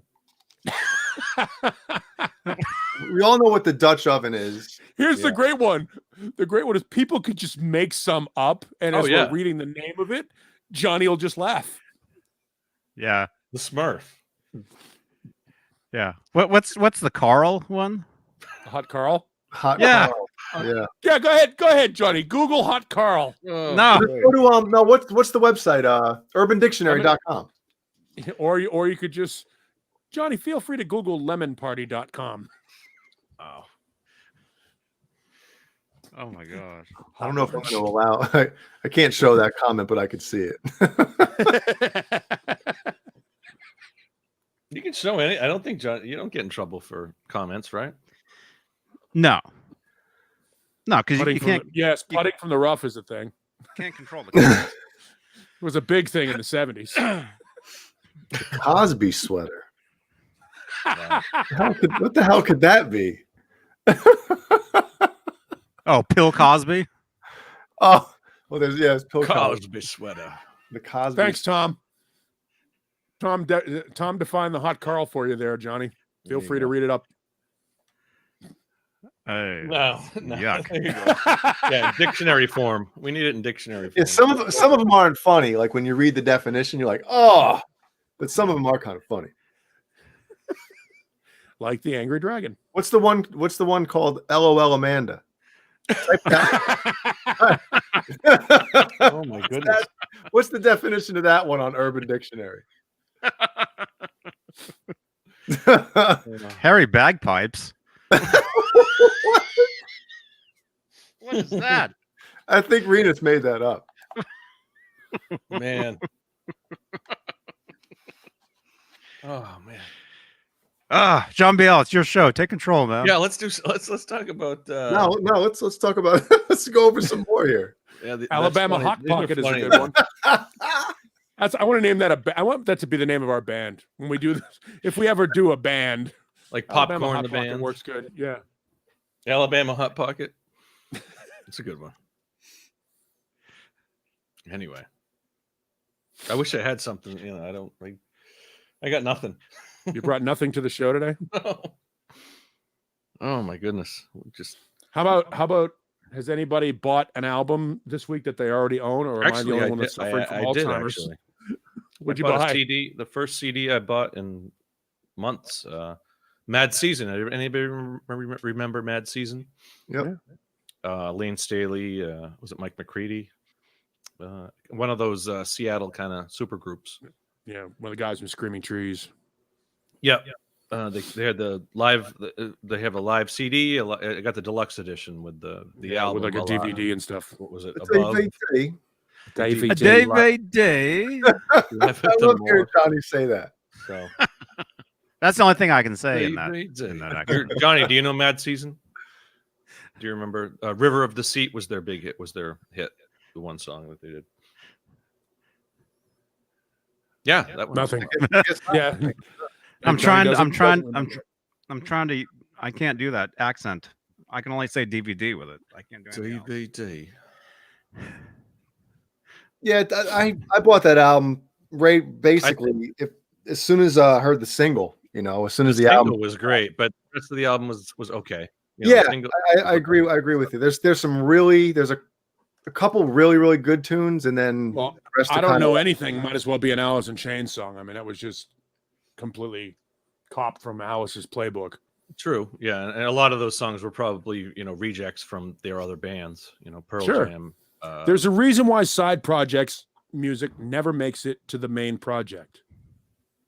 Everybody's like, oh, bonus tracks, they lift off. Yeah, there's a reason why those bonus tracks weren't included when the album was released originally. Mm-hmm. Usually. Yeah. Usually there's a reason. Nowadays, especially now. But like right now, you're getting like the Stones and Zeppelin and all these guys are reissuing all these classic albums with an entire CD of early mixes. Ugh. Yeah. Very few. It's a live show or something. But when the Beatles did their whole, you had their early, or the Who did one with alternate mixes and stuff that just never made it. You found the old the mix down. There's a reason. There's a reason why that mix never made it to the record. Right. That's all just terrible. Some of it. I mean, so when you look at a side projects tend to be like that. Mm-hmm.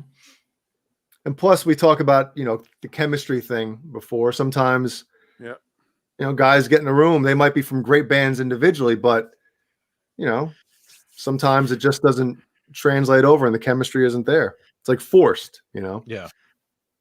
Remember that band Contraband?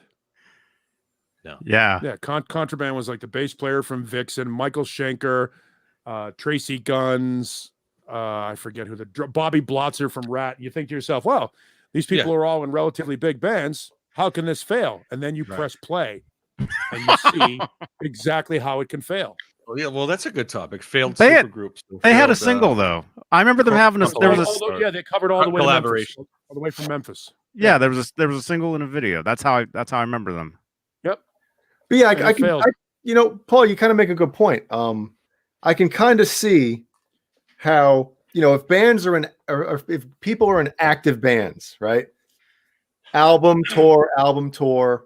So they're doing side projects when there's a time where everybody from this whatever bands are kind of free at the same time. It's usually not a long time, and it's probably between like gaps in their own band stuff. So usually when they get in there, they don't have months and months and months to work out material. It's like, hey, what do you have? Okay, I have this. Okay, cool. I have this riff. And I think it's more of like a jumbled, like you said, collaboration, Yeah, stuff that you never made, other albums, and stuff that maybe wasn't good enough. Look at the when Guns N' Roses went through their little period between 88 and 92. Duff put out a solo album that sounds like Guns N' Roses. Slash put out the Snake Pit record. It sounds like Guns N' Roses. Izzy Stradlin did hit record. It's all the same thing. You got these bands that do these side projects during downtime, and you go to yourself, man, I wonder what that song would have sounded like if Guns N' Roses had actually done it. And I think Velvet Revolver is a great example of that. I like Velvet Revolver. I might even say I love Velvet Revolver.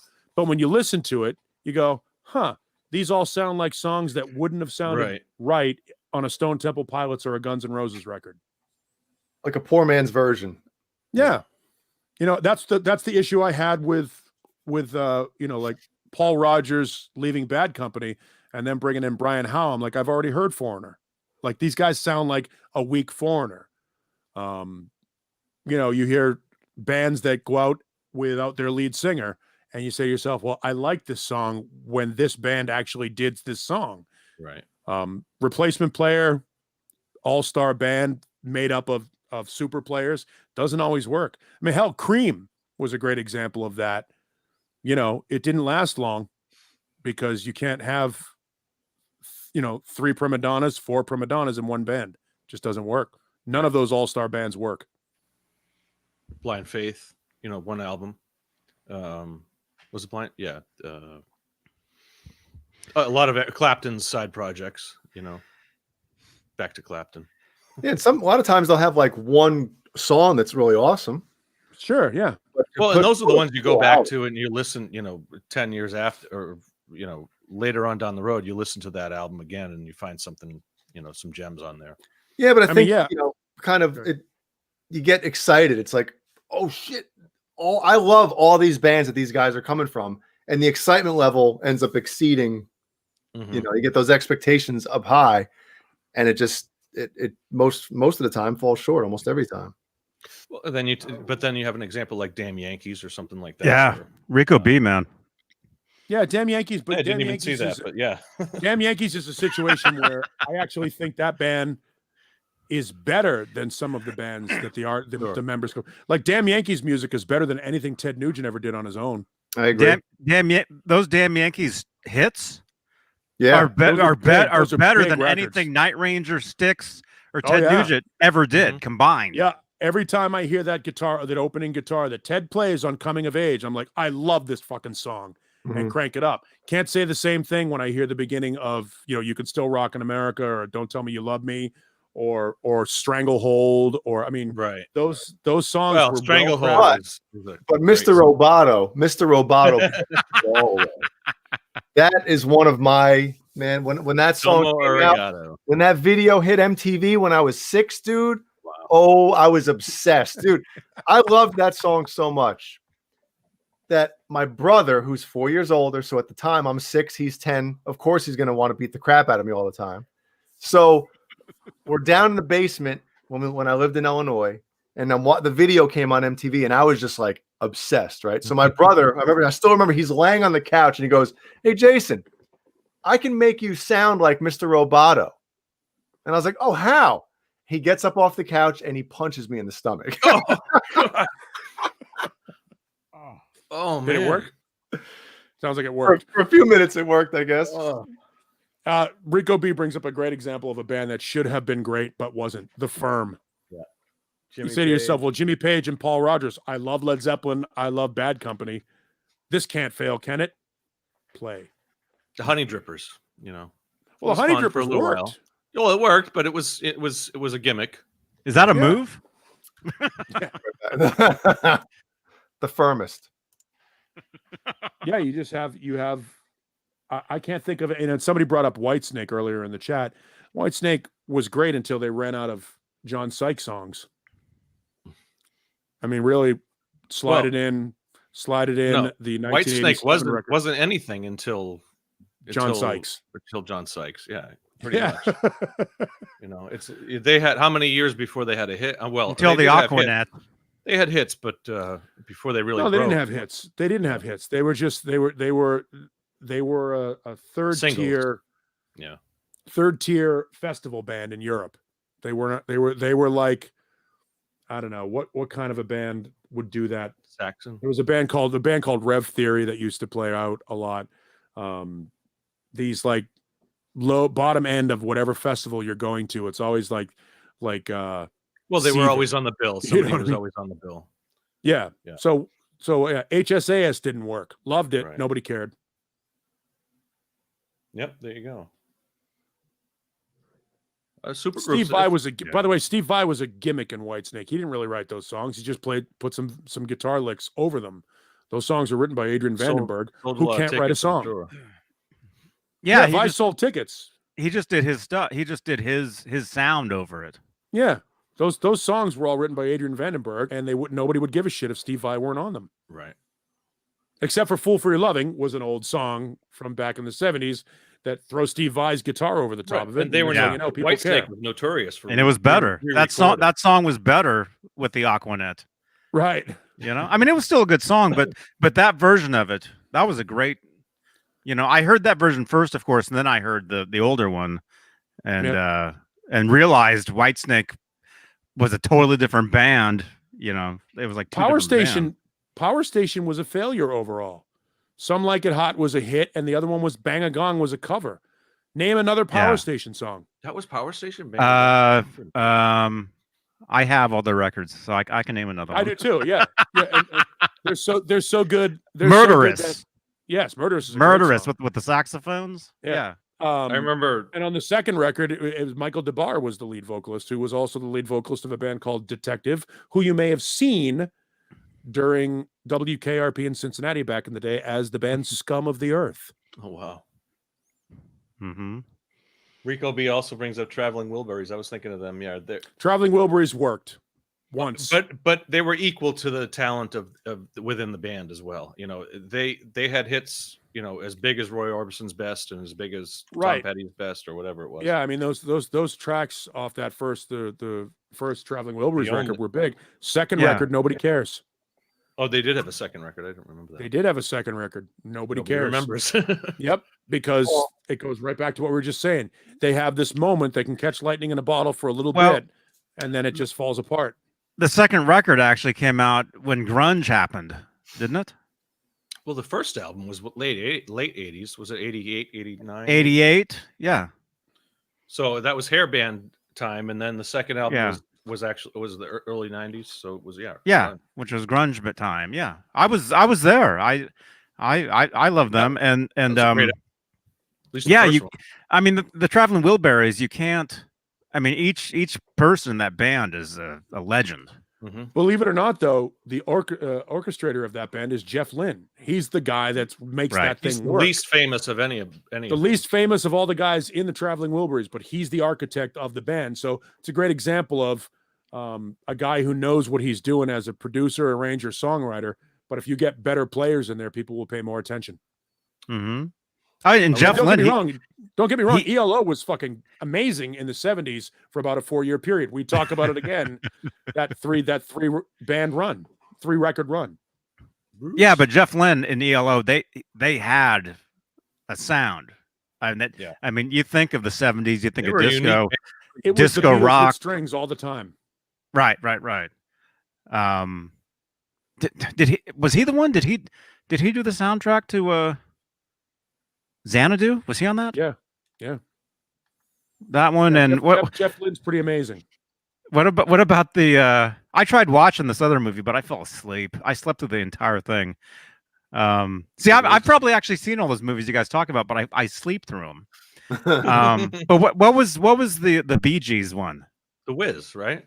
Wasn't that? No, Saturday Night Oh, Fever. Staying Alive. No, the magical. It was like the Beatles, but it was the Bee Gees. Oh no, there was the Bee Gees were heavily involved in the remake of Sgt. Pepper back in the 70s. Yes, Sgt. Pepper. What was yeah, the one that Aerosmith did the remake of? Aerosmith was on that soundtrack as well. same together. one. Yeah.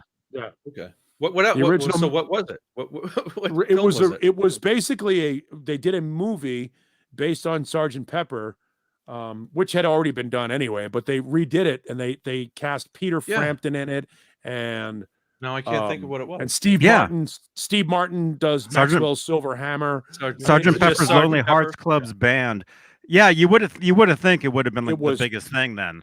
You would have thought because of all the people involved in it. There's a great example of even the Beatles music can suck if people don't do it right. And you got all of these guys who are super talented playing Beatles songs, and the only one that actually made a hit out of it was Aerosmith doing Come Together. The rest of it, nobody can name none of the songs off of that Sgt. Pepper remake soundtrack album ever did anything. Right.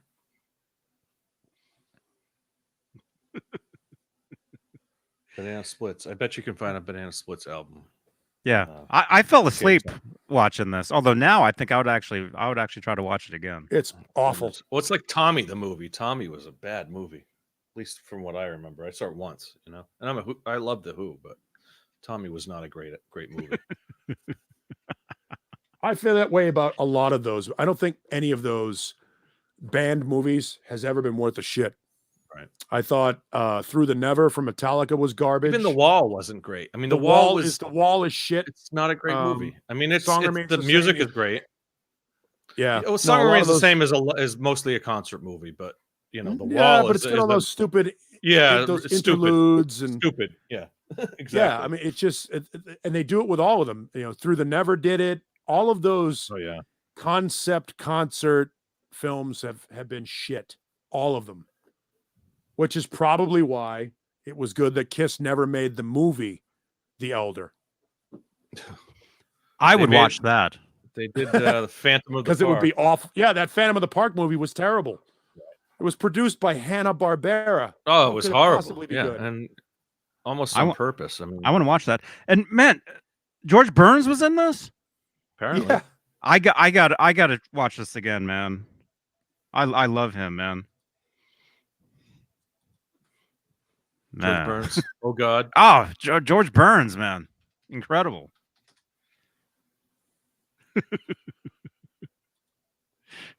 David Bowie and Labyrinth. That's what Nelson brings up. That was some of those crossover ones where Labyrinth was an interesting movie. For the time, it was a breakthrough movie and the soundtrack was amazing. But and who was the girl in that movie? That was come on, somebody. Was it Phoebe Cates? John Biel. Steve Martin was in that movie? Steve Martin. I gotta watch this. Steve Carmichael. This looks like this would have been amazing, but I know it wasn't. But Johnny just became like a mezzo-soprano there for a second. I really love this movie. When you put rock musicians in the 80s into a movie, he became Miss Piggy. Oh, Kermie, I really want to see this movie. It'll be amazing, Kermie. Oh, please let me watch this movie. It's almost Mr. Bell. Yeah.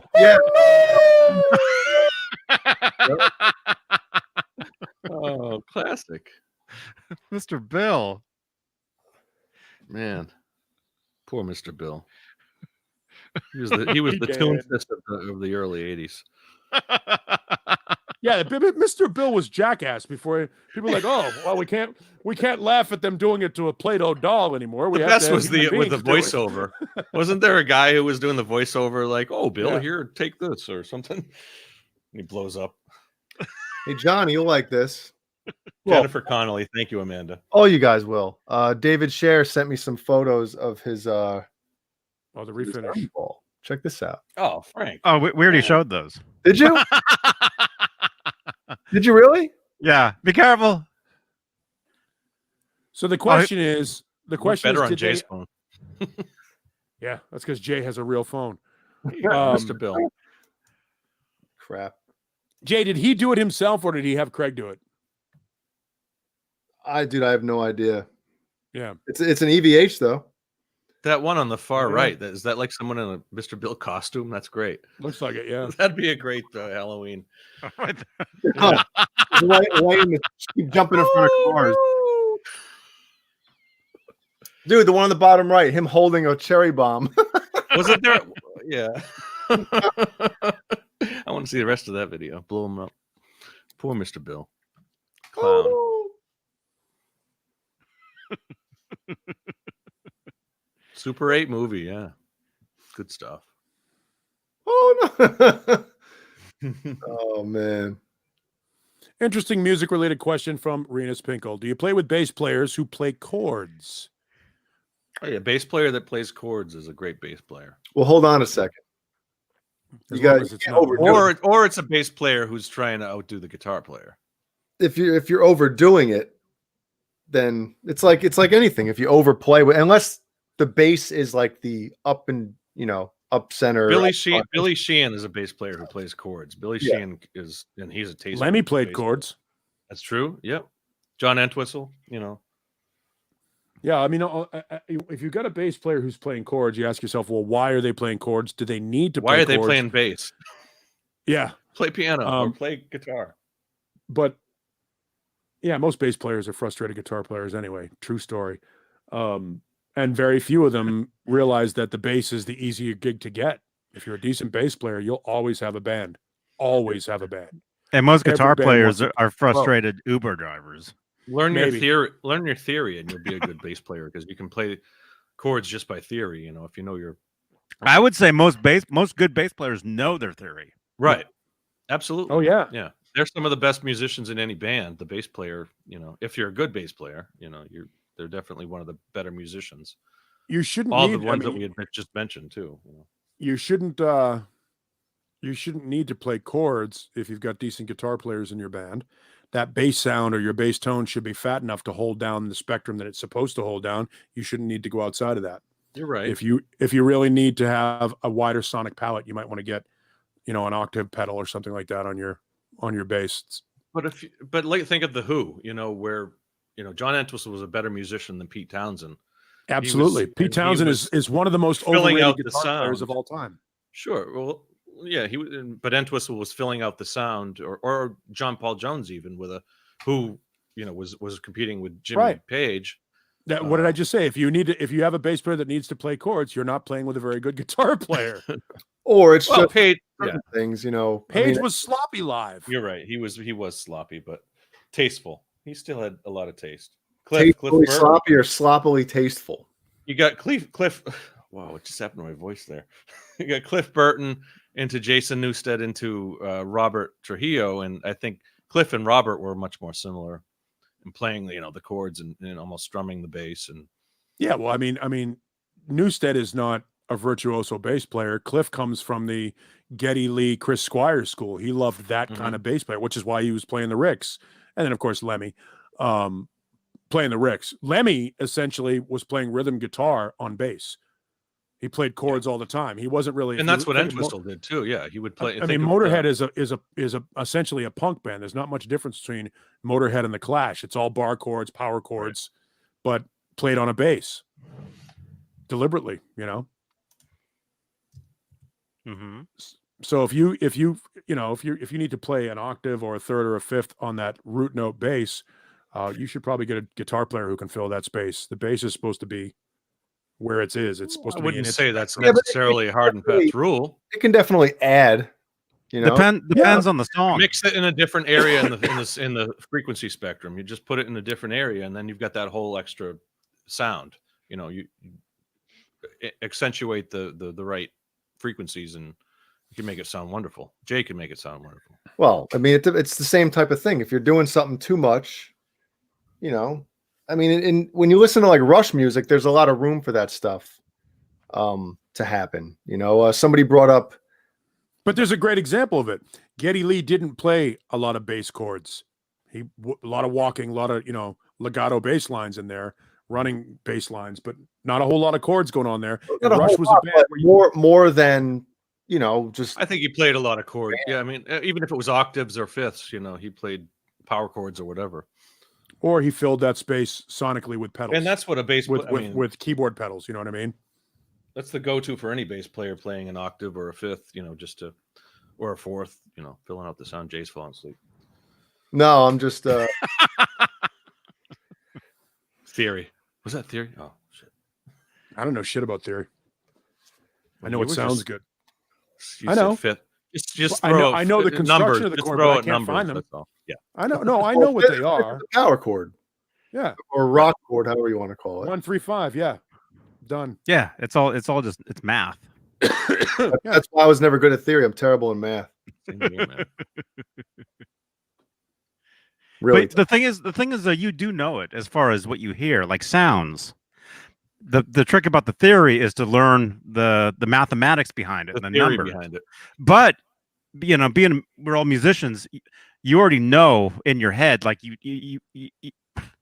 you'll hear you'll hear what it is. You just don't know technically what it's called. And you'll know where, again, as we've talked about before, in my situation, I don't know theory, but I know what sounds good next to something else. So, like, if I hear the guitar player play a certain chord, I'll be like, all right, cool. Play that again, a whole step up twice. Well, even that if you're in a garage band, I can't find it on the neck, but I know where it should go. You know what sounds right. Even in your first band, you're going with, a one step or full step interval, or, what sounds good, and you just fall upon it. You don't necessarily know any theory, but going from a first to a fifth or an octave or whatever. Well, yeah, see, I don't know any theory, right? I know. All right, I'll say this. Maybe 2 years ago, I knew zero, but now I kind of know very small basics. So the cool thing is that I sent Cameron Brown my band's new album. Nobody's supposed to have it. I sent it to him because he was dying to hear it. Whatever. So I was talking to him on the phone last week, and he started to tell me he started to tell me about a certain solo, and then he said what it was, like as far as Phrygian or Mixolydian, all that stuff, right? So, which you basically stumbled upon, right? Is that what you're getting? Oh, well, huh? He didn't know that he didn't know he was playing in that mode. Exactly. He had no idea he was playing in that mode. So, John, this kind of brings back to your point about how what sounds good, right? Like when you put a few notes together, like, okay, that sounds kind of cool. He was like, dude, if there's a couple times where you switch between like a Mixolydian and then from Phrygian, he's like, it's not, you don't stick to one little thing. You have tendencies. You like Phrygian a lot and something else. I even forget what the hell, But it's funny when somebody else tells you what you're. Yeah, he's like it's actually kind of cool, Yeah, like, dude, I've never had anybody... What your hand is comfortable making those moves in is what you gravitate to. What your brain is telling you to go to. Yeah, yeah. Because when I write solos, like I'm literally note to note going through them. Sometimes we all have like little patterns and licks that we kind of have tendencies to play. But, I'll hear like a melody or a lick in my head, and I'll have to transfer it from my brain to my fingers without actually knowing where to go. I'll find notes. You know what I mean? Right. So, but it's all, it is something. It's not like we're just playing random notes together. And it's like, oh, that doesn't make, if it doesn't make sense, it doesn't sound good, I guess, in that sense. But when you're writing stuff, if you don't know what you're playing something. Look at AC/DC. Angus Young can play any solo in any mode, in any key. He knows what he's doing.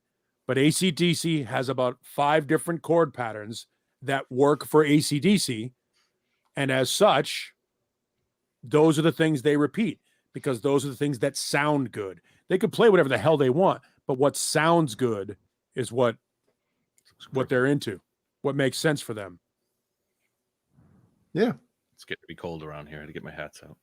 Is it cold there yet? Yeah, it's been in the 40s nighttime. Amanda says that's very interesting. It is, and it was kind of cool to kind of get something like that back, because I've never had anybody tell me about my guitar playing, about like technical wise and theory wise of like what tendencies you have. And when he was telling me this, I was like, holy, this is really weird. To have somebody else tell me what I'm doing. And that's exactly what I was thinking. Yep. Phrygian all the way. That's the thing that's so weird. Like you learn certain things about like Zakk Wylde. Everybody thinks Zakk Wylde is playing these amazing, like complex patterns when it's all box patterns. He just plays them and puts the accent on the pinch harmonics where he wants them to, and a wah pedal where he wants to. Kind of like the Edge. The Edge from U2, not a very intricate guitar player, but he uses a combination of patterns that work for him, and then knowing effects your that gear, work for him. Knowing your effects, and knowing your tone and what works. But it's tough when people tell you what you're doing, though. You're like, I wasn't doing that. Yeah, you were. It's been done. It's all been done. Well, our boy Eddie, there are only 12 notes, and how you arrange them is your thing. There you go. Where's the song, man? Where's the song? Where's the song? That was Cooper. The tunes. Where's the song? Tunes? Yeah, you got to have songs. Doesn't matter what you play. It's why AC/DC works. It's not challenging. You get an expectation met every time you hear an AC/DC song. I bring it up because there's the new song that has been, there's like a little clip of it making its way around the internet. I've heard that. Yeah, I heard it. And it's called Shot in the Dark all the way. Yeah, sounds exactly what it was supposed to be. Yeah, is it you good? Know what you're getting? It's fantastic. It's AC/DC. It's fantastic. Brian's voice sounds great. Yeah. It sounds great. He sounds better than he did in 1988. Sure. He's had a lot of time off to rest that voice, and I'm sure he's getting some enhancement or proper production. I was going to say, is it all him? Yeah. Who knows? But you're getting what you get. You know what you're getting out of it. You wanted the best. Those songs are great. It's the same idea. I mean, Kiss does it too. Yeah, you do. You find what you do well. Any band that's been around since the 70s that's still putting out albums, it's par for the course at best. A lot of them, like the new Yes albums are boring. I suspect the new Styx album, as great a guys as they are, I won't care. I was going to say, a lot of these bands that are still putting out new music. Blue Oyster Cult just put out a new album. Who cares? But when AC/DC does it, seriously. But when AC/DC does it, it's an event. People go, "Oh, AC/DC." That one because it still sounds like AC/DC. A lot of these bands that have been around for years and years, they don't sound like them anymore. It's like that's the point I was making with the right pattern that you play, the right chord structure that you play. They can play whatever the hell they want, but why? You don't go to a pizza shop for Chinese food. You give them what they want, do what you do, and do it well. Because look, I have an ice cream stand. Look what happens when you get guys like David Lee Roth doing country records, or Steven Tyler doing a country record. Do what you do and be great at it. Be known for something. Yeah, I mean, and be lucky. Consider yourself lucky that you can just do whatever works for you. That's nice and simple. You don't have to get crazy, and your fans are going to love it no matter what, because it sounds like you stick to a formula and it works. Only a handful of bands can do that. You got some bands that are like, what do we get? We have to do something different. We really got to get crazy on this next album. And it's like, then they end up putting something out that doesn't sound like them. Do you think they like Metallica? I mean, that's the perfect example where they had to reinvent themselves, and they kept reinventing themselves, and the fans didn't like it.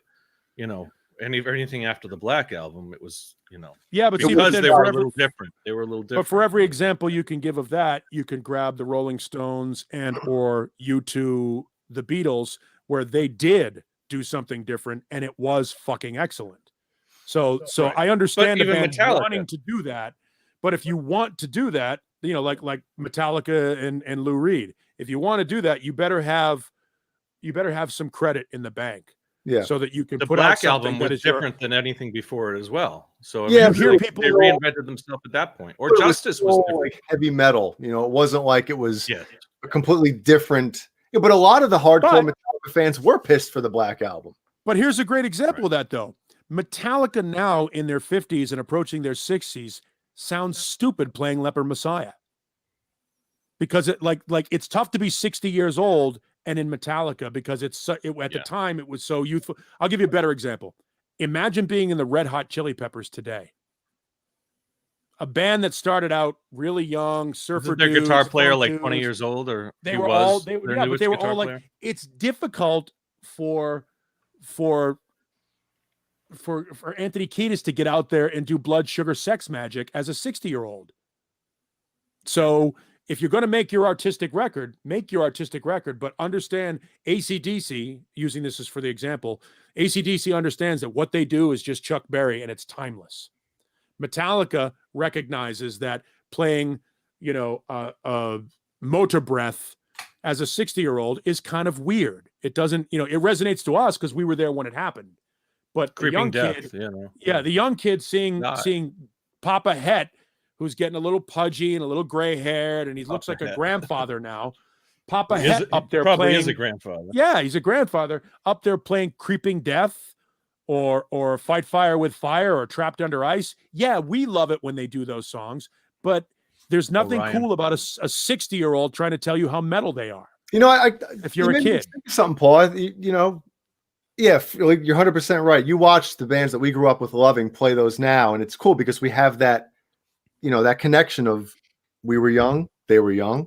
It's just one of those things. But I could see maybe as a 15-year-old kid, like seeing these old dudes play heavy metal, and you're like, this isn't cool. Old people were playing it.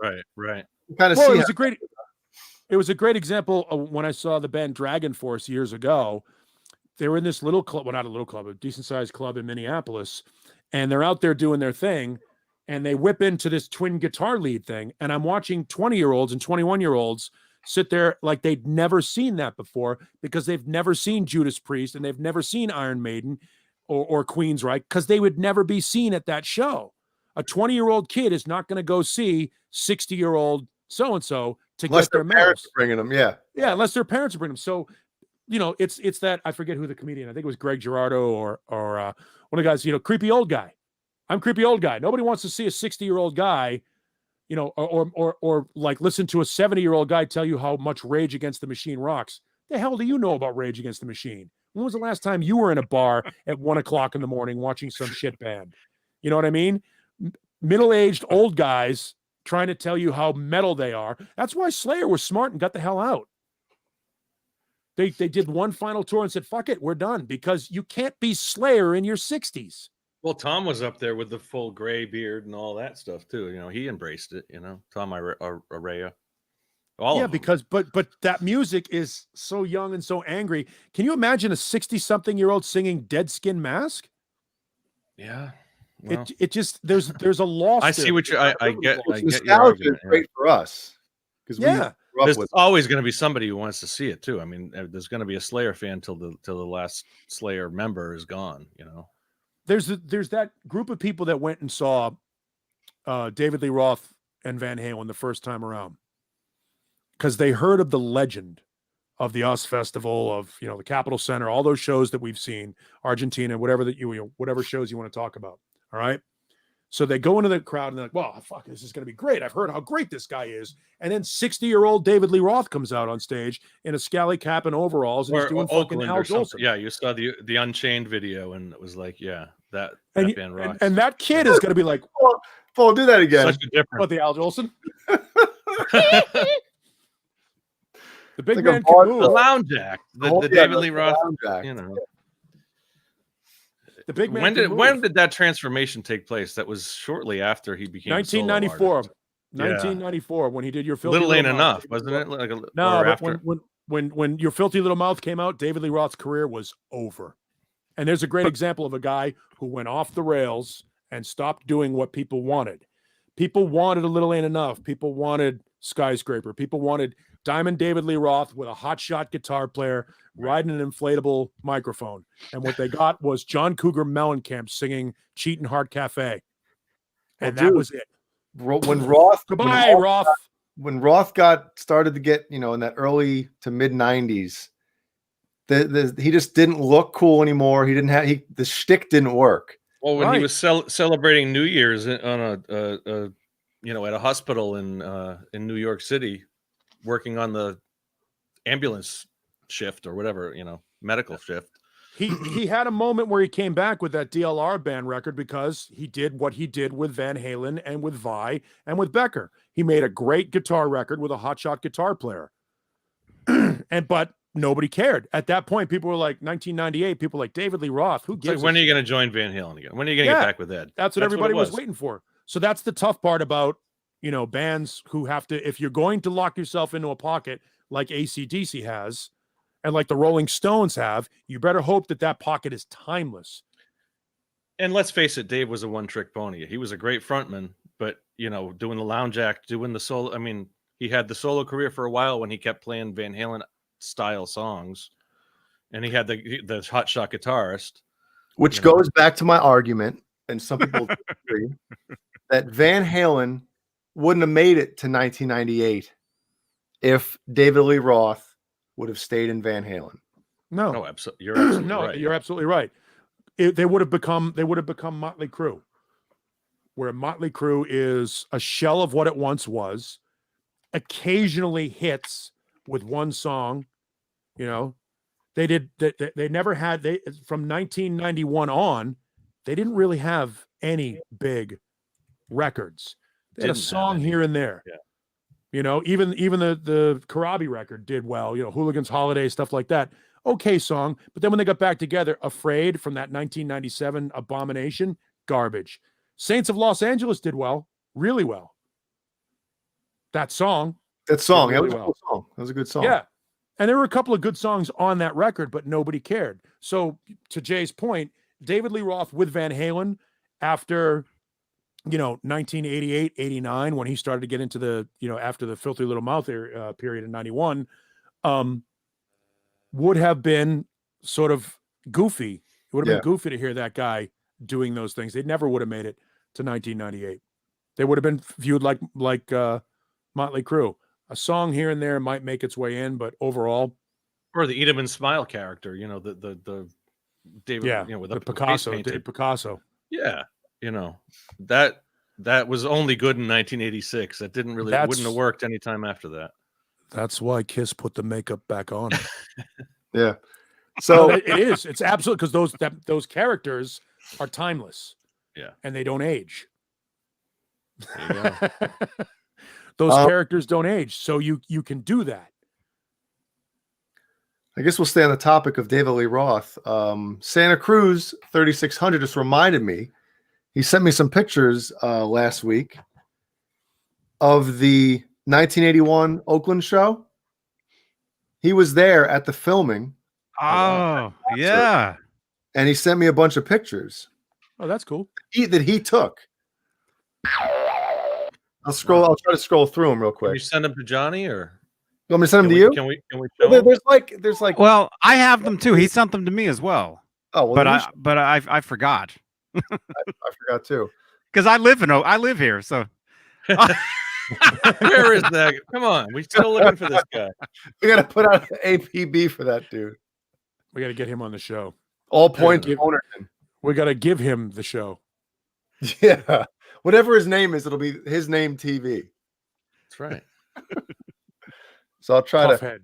They're kind of right. You sure those aren't stills from the video? No, I'm assuming they're real. Yeah. No, they're real pictures. They look that good. That's Jay Hannon's integrity. They look that good, man. They look good. They were taken. No, I was talking to him too via chat, and he was saying that it was taken with like a via chat. Well, I was talking with him. Via chat. Those are really good matter? pictures, but the phone isn't doing them justice. They actually look like they're well. I think they're taken from the video. Is that what you're going to say next? No, they look. I mean, it's close up, and you can. There's detail in them. That's let me find. Because I have them. I have them too. Okay, well, yeah. They're taken from one of those old cameras. Kodak disc camera. You can see Dave's package. Yeah. Really? Yeah. What's he saying right I there? gotta tell you, it's about time David Lee Roth's balls showed up in here one time, I say. Got myself a brand new Oakland scarf right here. I said, Look at all the penis here tonight. And he would have Van Halen would have became like the Fonzie thing. Remember in what was that movie? They talk about why the Fonz wasn't cool eventually. Right. It's because he got old. Nobody wants to see that type of person, jump the shark. What's interesting though is that Angus, again, to be the exception to the rule, Angus as a 70-year-old guy in the schoolboy outfit still works. People are like, oh, look at Angus, because he does it. You know why it works? Well, if he wore anything else, it wouldn't work. It works because he still runs like a son of a bitch across that stage and doesn't miss a note and delivers. If he would stand there now with that and suit do nothing, that look is people wouldn't give a rat's ass. But Angus is still Angus. That's what you go for. Yeah, definitely. He's still Angus. He brings it. Yeah. And when you get somebody like, it's great. It's like that scene in Empire Records when Rex Manning shows up and he doesn't realize the party is over. Manning. It's been over for a long time. It's such a bad movie.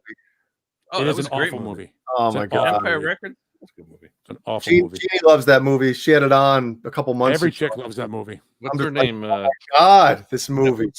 The Aerosmith girl. What's her name?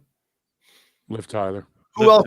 No, it had a whole bunch of people in that movie, but pause or slow mo that video scene where she's pumping gas.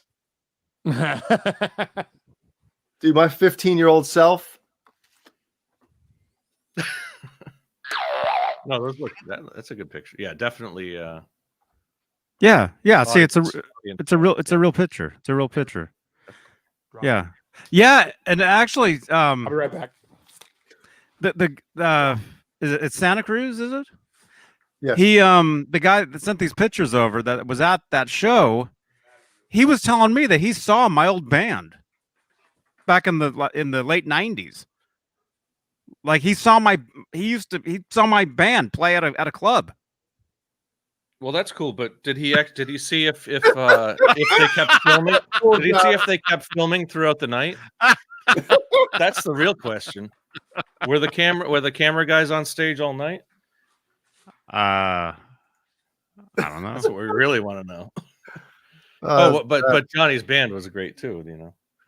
Yeah, what did he say? Did he say you guys were good? I don't remember. But no, it's just the guy, John Beale. What I'm trying to say is the guy that was at that show, one of the greatest Van Halen shows ever. Legendary. You know, he took these pictures, and he saw one of my bands play live. You know, so he saw two of the greatest bands in history. We got to find out if those cameras were on stage. But that's great, Johnny. But were the cameras still rolling at that show? Did Dave still have the sausage in his pants? That's the big that's question. What we want to know. Well, it is the big question. It's like the holy grail of Van Halen videos, you know? Did they film that whole show? Oh, John Beale. Uh-oh. At least he has proof of this. John Beale. Holy crap. Uh-oh. Look at this. How do I do this? Look at this picture. John Beale, you're going to pass out. Wow. When you see this. I can't wait. They videoed 2 nights, he said. You're going to pass out when you see this picture. I just showed him that one. Look at the guy on the bottom. That's what I'm looking at. Oh. I see a Van Halen logo. And is that he's filming. Okay, so he's in there filming. It's people filming. Mm-hmm. But what song are they filming? Well, let's see if Roth looks like his hair is all is Michael Anthony sweaty? Yeah, see, he would have had that's probably a little farther into the show. Roth usually comes out with a big robe on. And those 3 songs weren't in a row. They didn't in the set list, those 3 songs didn't come up 1, 2, 3 in a row, I think. I think Unchained was the encore, and the other ones were kind of midway through the set, weren't they? I don't know. John Beale, look up the 81 set. If you I would guess, here's my guess. If Santa Cruz says they videoed 2 nights. Then why would you only have them film 2 nights in a row and only a couple songs? You know what I mean? You might as well just say, and plus, you have all the stuff there. Usually, if a media, like the media films any of the songs, it's like you can film the first 3 songs or the last 3 songs, or, yeah, whatever it may be. But those songs, I know Unchained was the encore, so at least the cameras were there throughout the entire show. So, oh no, that show was filmed. I mean, all those bands film professionally. Either the venue does it as a courtesy to the band, like they did at the Capitol Center, or the band itself has a film crew on. The Oakland stuff was actual film. It wasn't like a house video system. Right. It was an actual. They played that on what was it? The Radio 1990. No, the Don Kirshner's rock concert. It was the first premiere of those, I think, or maybe it was the. Hold on, go back to that. You don't have to go back to it, but that picture you just had up. Now I don't know if this matters, but the cameraman has a Van Halen shirt. Was it? Could very well have been. Look, was it a cruise shirt? Kiss videoed every one of their shows starting in the 70s. That's why they've got all that footage for those. The DVDs. DVD. Great video, but I'm trying to say it like Johnny now. I'm trying to say that like Johnny says it. A DVD. As it stands right now, I have no doubt that Van Halen had its own film crew at that point. They were already making videos. Can you tell what the shirt says? Did they do a world tour in 81? Actually, no, that's not an 81 tour. That's not an 80. It's from 80. It's from it's from 81. The shirt here, that logo. The Oakland stuff was 81. Yeah, but that I'm looking at. I mean, that's the original logo. I'm looking to see if it says World Tour. Right. I would assume it says World Tour. It looks like World Tour 78 or something like that. It does look like a 78 shirt, but yeah, it could be World Tour 81.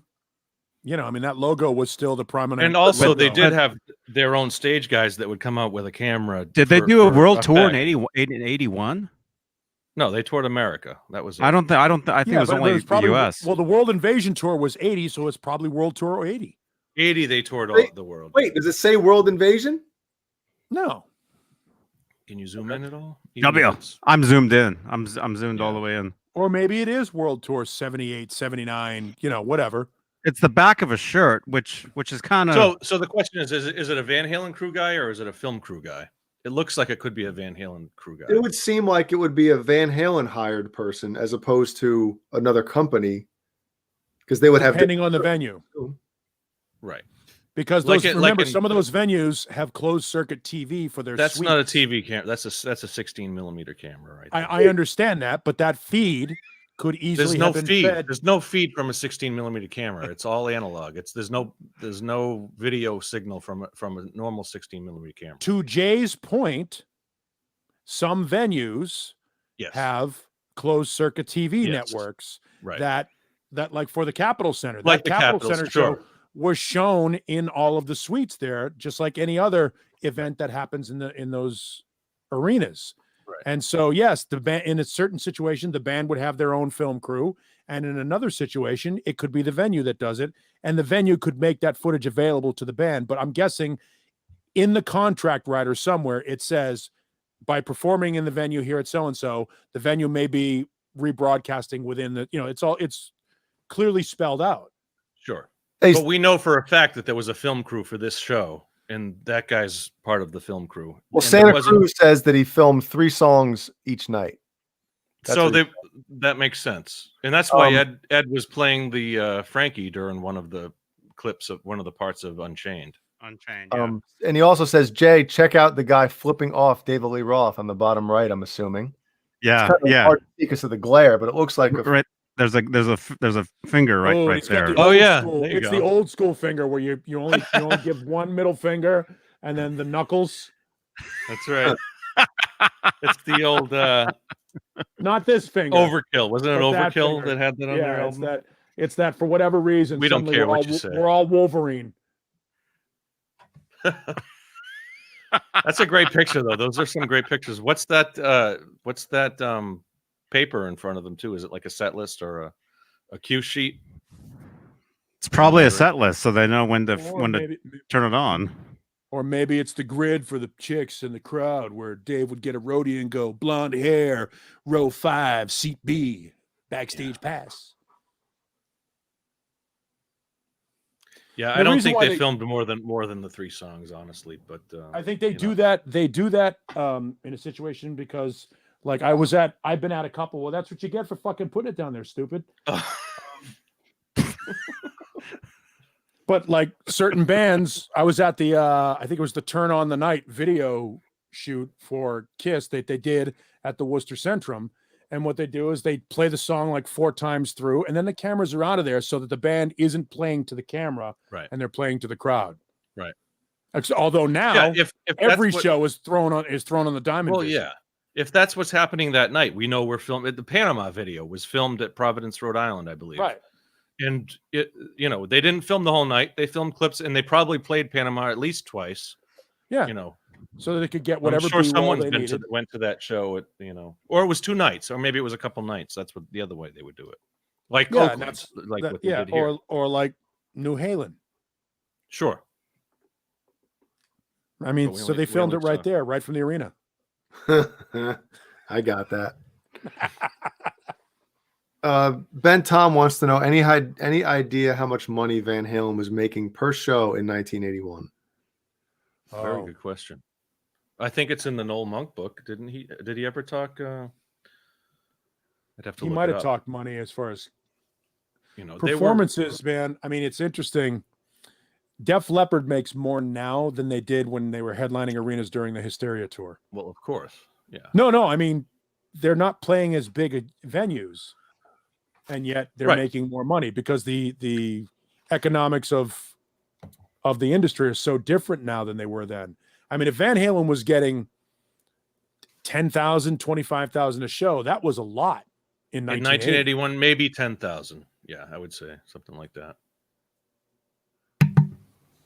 I remember, I won't say who the band was, but they never really amounted to anything. They're like a third tier band. Not even third tier, but when people pick their drinks up, go ahead, take a sip, Paul, and then put it down, it cracks me up. All right. No, it's like what I'm saying is more important than taking. Like, no, drink that. You have to drink it. So this band it was literally right out of the Chuck Berry playbook. Their intro tape is rolling on stage, right? And the lead singer is backstage, says, I'm not going on stage until I see 12 $100 bills in the palm of this hand. And I'm like, $1,200. Yeah, that's your band has sold 3 or 4 million records total, over their 30-something year career, and you're banging. You're third on a bill for $1,200 a night to be split between 5 guys and a road crew. True, yeah. So that was the story of not everybody is making more than they did in the heyday. And what band was that? I'm not going to say. I think you said before. I may have. Did I tell that story on the Mancuda show? I think I've heard that story. Yeah. I brought them on stage. Like, please welcome. Blah, blah, blah. And I walk off stage. And the lead singer looks at me and goes, "What the fuck are you doing?" He goes, "What the fuck are you doing?" And I go, the bass player told me you guys are ready to go. He goes, "Don't listen to him. He's just the bass player. I'm not going on this stage until I see 12 $100 bills in my fucking hand." It's like, wow. Pay me my money.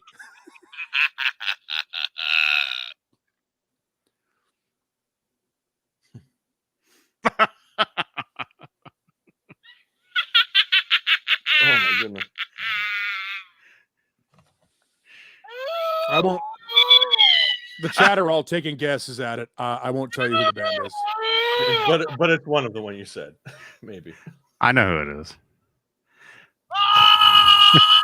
Oh God! Loud. What, really? Yeah. That's where I always hold it. There must have been a glitch distorted. in the system. That sounded like this.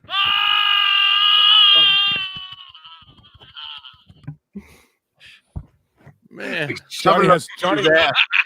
Yeah, Johnny has no idea what this is. No, Tom, it wasn't.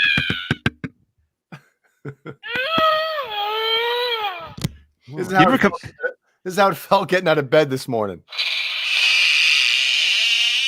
I know that's when the promoter starts to negotiate. Well, I'll give you $1,000. All right, can you go on for $1,000? Nope. They held hard and fast, and they got their money. Hey Jay, What? you ever played both screaming at once? Oh my god! Hold on, don't do it yet. I guess the show's over. You ready? 1, 2, 3, go. Oh, Glad I took the headphones off for that one. I hit the wrong one. We got to do it again. 1, 2, 3, go.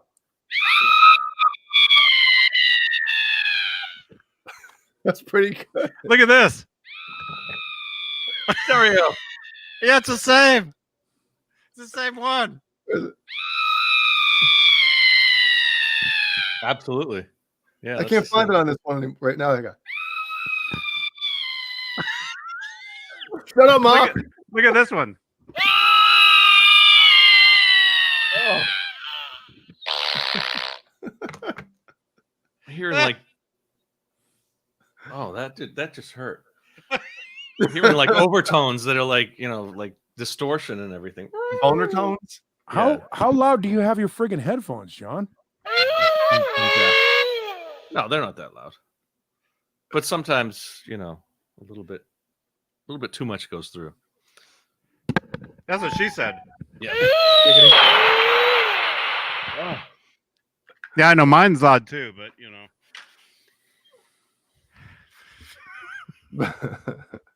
Where's Caleb tonight? Was Caleb coming on? Yeah. I haven't seen him in a while. I got 2 my weeks face. in a row. No. 2 or 3 weeks in a row. My faith, Lord, I can't feel my hands. They're numb. Why don't you take this extra pair of gloves? You've had these gloves the whole time. The whole time. We're in the Rockies. Yeah, we're in the Rockies. I'm gonna kill you, Lloyd. What? I'm gonna kill you. Is it Dumb and Dumber? Yeah. Oh, Yes. it's such a great scene. Yes, it is. Hey Jay, why don't you call Caleb? Why don't you give Caleb a call? Call him right there from the show. I'm sure his wife would be thrilled that the phone is ringing at 11:30. If he's not home and the phone is ringing at 11:30, that's the scariest thing in the world. Cops, ambulance. Oh. Nobody wants that late night call. No. I don't call anybody after 9 o'clock, ever. 9 o'clock p.m. is. Why don't you call Sammy? Like 9:59 is the cutoff for me. Well, not me, but I'm saying if I were to call somebody's house 10 or o'clock. something. Yeah. 10 o'clock's usually the average. Yeah, 10 o'clock is.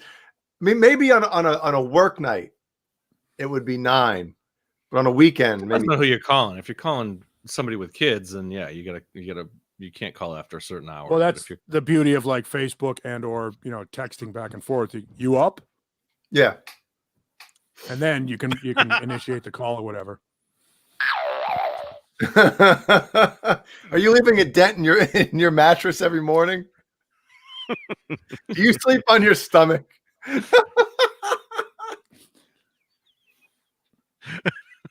That would be a great ad for like a mattress company. Do you sleep on your stomach? Is there a dent in the mattress? Oh, man. we can help. Oh man. Memory foam. Waterbed unintentionally. Oh, Giggity. oh man.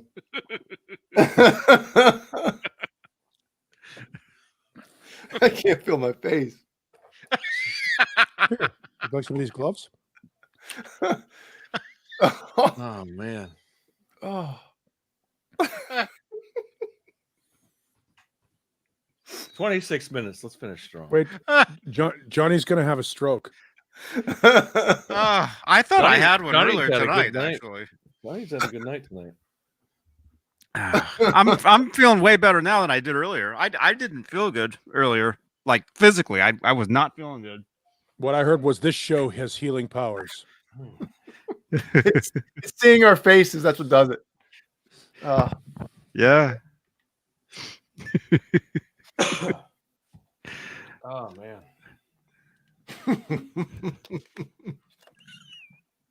The fuck are you laughing at? I'm laughing at him.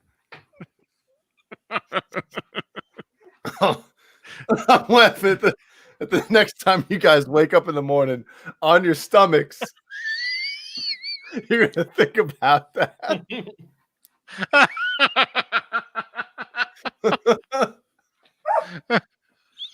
Even What Lemmy, was that? even Lemmy thought that was funny. That's the first time I think you've ever heard her bark. I thought John Biel lifted off the seat a little bit. I know, because he moved. He's like slid a little bit. Lemmy is basically telling me that's dog for Dad. I got a shit. Jesus, Tom, enough with the Chuck Berry. all night with the Chuck Berry. Chuck Dingleberry. I get it. Let's keep Johnny laughing. That's right. I guess whatever works, you know. It's proving a hypothesis right there. Look at I can't feel my face. I can't see my face. My face isn't even moving. Look at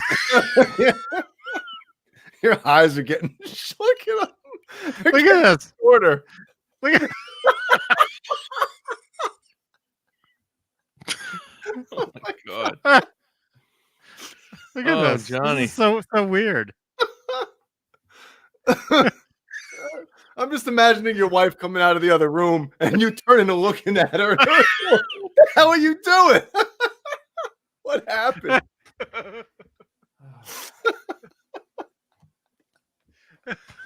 She's on the phone with her friends tomorrow going, Johnny last night, I came out into the friggin' living room. His glasses are fogged up. How do you explain that? Why are you just sitting there? How do you explain this? You don't. Oh, that's good. Somebody doesn't think so. Trying to find something to talk about. We don't need things to talk about. Yeah, it's all good. We'll just laugh at stuff and junk. That's right. Oh. No, I really can't feel anything. Oh. KXM Rock. Something like that, yeah. No. I wish. Oh. We'd have to do that show on Twitch. There you go, yeah. Hey, speaking of that, Johnny, don't you have a big day tomorrow? I might call in sick. Is that what you're saying? No, I mean I'll do something. I mean, you have a full work day that you got to do. Like a. I mean, yeah. I said I would do 8 hours. I mean, I don't know. Right. It's tomorrow. That's kind of weird. That's kind of a lot, yeah. The sooner you start, the sooner you get it over with. But the problem is, if I start at noon, it'd be till 8 in the night. That's the whole day. Start at midnight. Well, you got to do 8 hours straight, right? I'm not sure. I think I'm thinking you do. Maybe you don't, but I'm thinking you do. Just an 8-hour stream. Yeah. Just do the poll and just sit there. That's what I'm thinking. Maybe on the internet. I'll just sit here and just laugh. Yeah. Just get my glasses fogged up. But you do notice a lot of people over there, they do sleep streams, and that takes care of their 8 hours instantly. So you can see them while they're sleeping in bed? Yeah. You've never seen a sleep stream? What if you're like ripping farts and stuff? And yes. Yeah, all of it. How fucking All of it. Vapid and lacking is your life if you're gonna watch someone else sleep. What the Oh my fuck is God. wrong with you? That's maybe it's one of those things like maybe it's a fetish that people have, you know? And their chats are cruising while they're sleeping. Like cruising, like people are just talking to each other. They're it's crazy. I've seen. Hey, did you ever sleep in that position? Hey, did you ever wake up on your stomach? With your dick stuck in the mattress? Those aren't pillows. Wow. Oh my Think God. about this for a second. In 8 hours, do you know how difficult it is for us to fill this 3 fucking hours? Imagine another 5 hours of this. Did anybody else watch on New Year's Eve? Yeah, man. It was tough. It was tough to hang in there the whole night. You're like,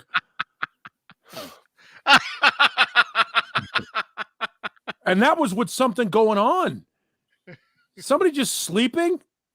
Fuck that.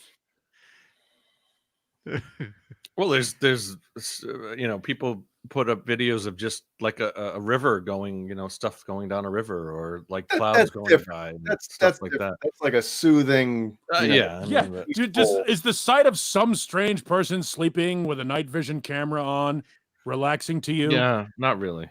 You'd imagine somebody just laying there, just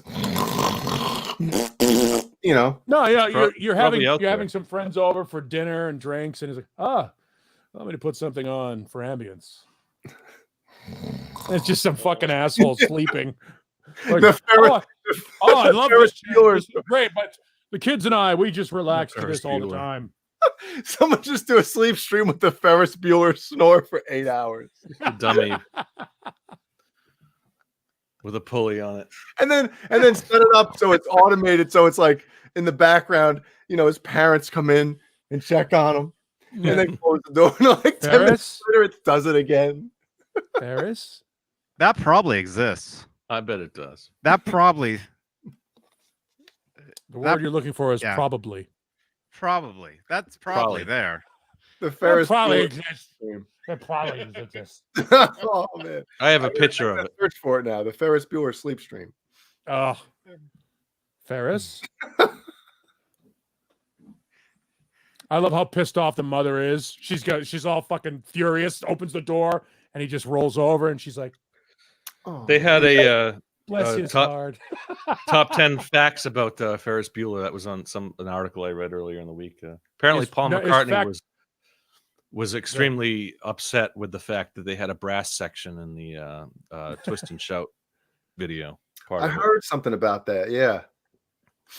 He gave him like the license to use the song, and then when he saw that they used the brass section, played over, part of the song or whatever, he was upset. I can't remember. There was and also that. Yeah, go ahead. You say fact number 1: Jennifer Grey was hotter with that nose. Yes, Cameron was apparently 30 years old when they made that film. Wow, it's funny because he's there's a new commercial that we saw on TV with like these 2 young kids standing in a like an atrium area with glass with that Porsche or Ferrari, running in the background, and then it cuts to there's a guy named Alan Ruck, the guy that was Cameron. It cuts to him in a suit doing some sort of a voiceover. We just happen to see the video. Call me sir. God damn it. You, Rooney, you're an asshole. He was in what was it? What was that political comedy? It wasn't the. It was like he was like a congressman or something like that. Yeah, I don't remember which one it was. Chief of staff or some shit. What was that show? It was like something in the 90s and into the early 2000s, and it was a political comedy. It was like a Veep before Veep. But he's one of those dudes. Whenever you see him, you're like, oh, you picture him like, or Biff. When you see Biff in a in a he's new always role, Cannon, no matter what. Just like Booger is always going to be Booger. Yep. Which is, I mean, again, this is the Spock effect.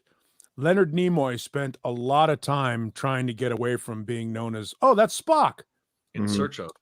And failed. They did Invasion of the Body Snatchers. He was awful. I mean, he's been an awful in everything that's not Spock related. Anyone remember that series? That movie's scary, man. Like the first, kind of like looking for Bigfoot, looking for the Loch Ness. That was the Leonard Nimoy's after. And it was creepy too.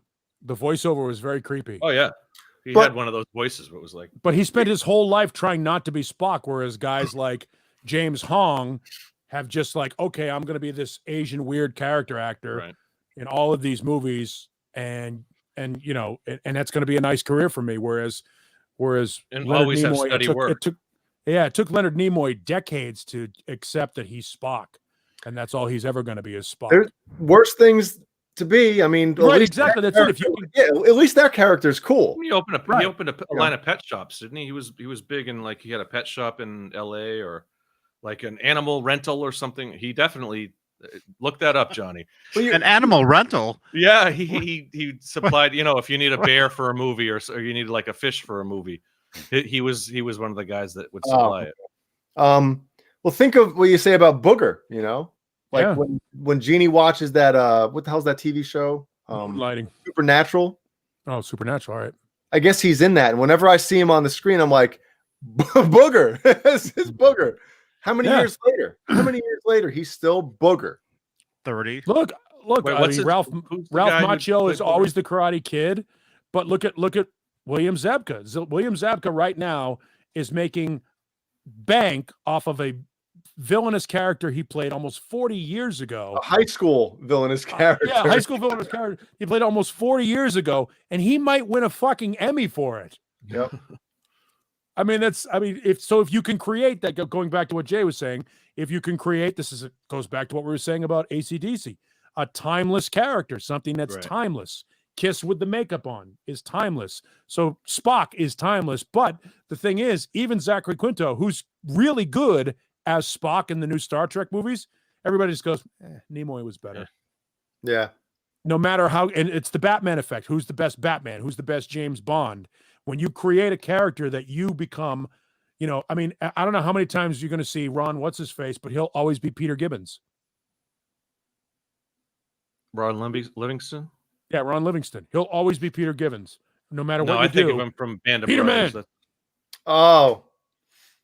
And same as, what's his name?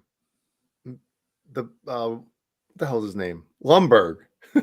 Yes. All the stuff that guy Gary, what's his face, has done so much amazing work. Gary Cole, and he still does voiceover stuff for Family Guy. I mean, he's Principal Skinner, not Skinner, Principal Shepherd. And he's making all this money. He's in that. Yeah, too. he does.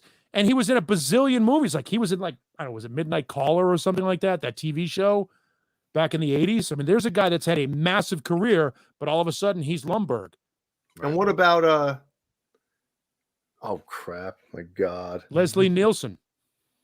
Leslie Nielsen will always be Frank Drebin. He had a huge career before that, but you're like, oh, Frank Drebin. Yeah. Crap, I totally forgot who the hell I was going to mention. Oh well. Unsolved Mystery, Robert Stack. He was the guy from Airplane, and then that's right. Then he did Unsolved Mysteries after that. I think he was that show was creepy, man. He was in the Untouchables before that, I think. Yeah. And that was big. He was already big by the time. It was probably his one comedy role. Airplane was probably the one comedy role that he did. I remember. Dee Snider said it best. They call me a one-hit wonder. I had 2 hits, and they're 2 very lucrative hits. Yeah. What about and this guy was an actor long time, right? Before he played the role of Pig Vomit.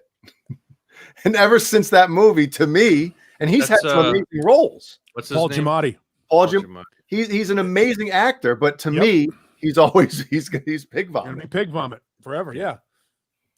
He's he's been in some big movies, Donnie Brasco, a bunch of other things that are significantly more. I think he won an Oscar for some historic thing. Was it Ben Franklin or something? Wasn't it Sideways or something? Something like he's won a couple of Oscars, and Jay will always see him as Pig Vomit. Yeah. Yeah. But that's because you're a big Stern fan. So that's, you would like my penis? No. Robot Master Switch. He was in Saving Private Ryan, not Band of Brothers. Yeah, he's been just saying. I love when John Biel corrects people. It's one of my favorites. when he gets all indignant about it. I love it. Just saying. I'm How friendly about dare it. you? Not How saying dare you're- you sully You're the an name idiot. of this you're actor in that movie? he was John Adams. That's right too. He was John Adams. Yeah. Just saying. That's probably where he won the Oscar. Oh, I don't know if that was You're wrong. Just that was saying. an Emmy. I love John. Just saying. BL. I love it. But then again, I prefer the F yourself, John BL. Right. Well, Exactly. everybody loved that. Everybody loves it. Oh my God, I'm gone. Oh my goodness. My goodness. Saving Ryan's Privates. That's right. Oh, that's the real title. Legit porn movie. The same as like Throbbing Hood. Geriatric Park. That was one that we had at the video store I worked at. Geriatric Park. Oh, Honey, I Blew the Neighbor. Yep. That's a real one. Flesh Gordon going way back. Flesh. Man. Star Whores. Sperminator. These are all real films, kids. Yeah, I think they all were successful spin-offs. Oh man. Spin-off's In not that exactly the phrase I'd use, but- subgenre. Romancing the Bone. That's a good. Yes. So now we found the J equivalent to Johnny laughing at Chuck Berry jokes. Chuck Berry. Jay will just, if we just start hitting him with all these porn titles, Jay will Well, I'm just sure giggle there's us one out to called the end of Johnny the Be show. Good. Romancing the Bone. Oh boy. Oh man. Pump friction. Pump friction. Pump Friction. You feel that fucking with you? You could have just gone with Pump Fiction, but you had to just make it that much better. Pump Friction was perfect. You know? Oh, That's not my left foot. what? That's not my left foot. I'm missing that one. It's going over my My head. left foot was the original Hollywood film. Oh. Yeah, that's all. You know, the parodies. That's not. This isn't that '70s show. That's not Leave It to Oh Beaver. yeah, this isn't. Yeah, that's right. Yeah, Yeah. this isn't Star Wars. Yeah. I love the fact that as soon as I said that, you're like, oh yeah, no problem. Dude, how is that legal? And they're using like the same characters too. It's like Parody. It's so strange. Parody law. Yeah. Man. Parody law. That's how. That's how Is you that get an away with actual anything. law? Oh yeah, you Enlighten can us. use things. You can use things for parody purposes. Do they have yeah. to pay for Especially- royalties? You know, You can skirt around it. There's probably a limit. Like the character's name has to be changed just this much. And It's in the title. It's using. You're just putting 'Cause this you can't- in. yeah, it's funny because as anybody knows that's ever registered a service mark, the law states cannot use inexact or in such near reference to as to Right. cause public confusion. And that's not Star Wars. Like, oh, Star Wars. Man. fair rights, fair use rights. Oh boy. Yeah, just like Weird Al. Yeah, that's how he gets away with it too, I'm sure. Kubrick Lover says, I think titles are not copyright. I guess if it's just a saying, but I think when it becomes a brand, That's like that. Let's Get Ready to Rumble is copyrighted. Back to the Future, Yeah. things like that. Yeah. But Star Wars, same thing. You can't name a movie Star Wars now, but you could put Something that rhymes with in the wars. ballpark of Star Wars. Well, that happened a lot. I mean, Space Wars, Spaceballs. Spaceballs. Which is free on YouTube, by the way, if you want to watch it. I just noticed I saw that tonight. Anybody hasn't seen Spaceballs? Anyone? Show of hands. Johnny? John? I saw it. I saw Ah, it. We had a Van Halen song on it. Of course you saw it. what are we, animals? Well, trivia. What Van Halen song was in Spaceballs Here we go. Good one. for the chat? Wow. No way. Van Let's Halen wrap it up. reference? Yeah, let's wrap it up. What Van Halen song was in Tom Spaceballs? was going to answer it after John. It's like the chat. What Van Halen song is in Spaceball? Here's a question for the chat.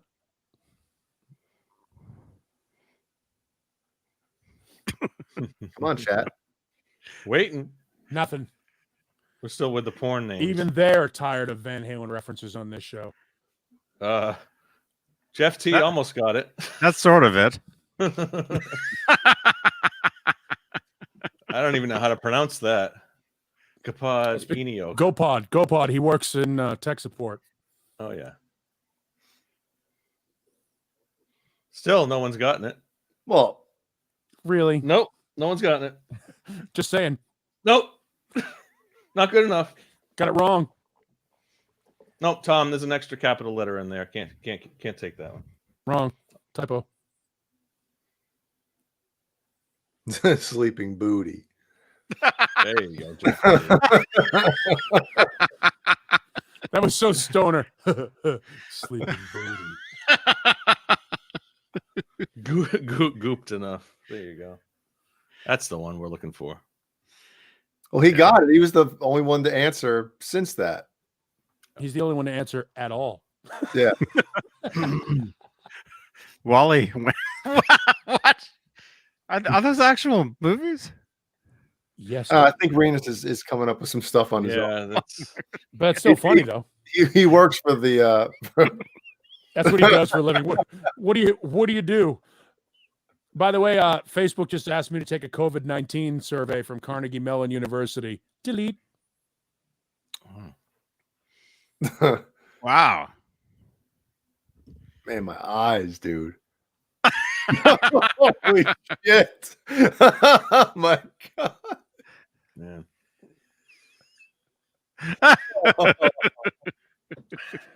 Yeah. Good stuff. Good stuff. Missionary as possible.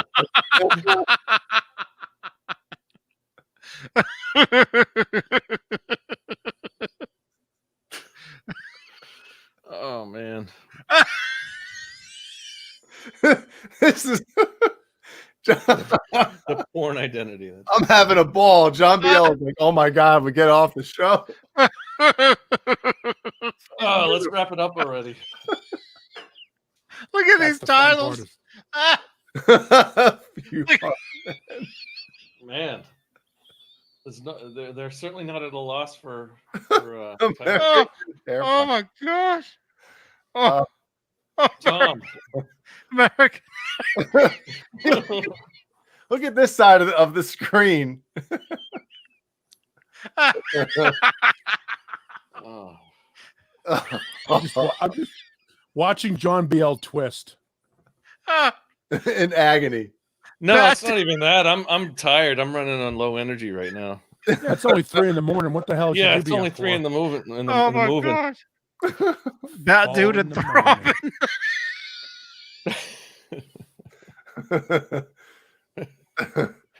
Yes. Oh my gosh.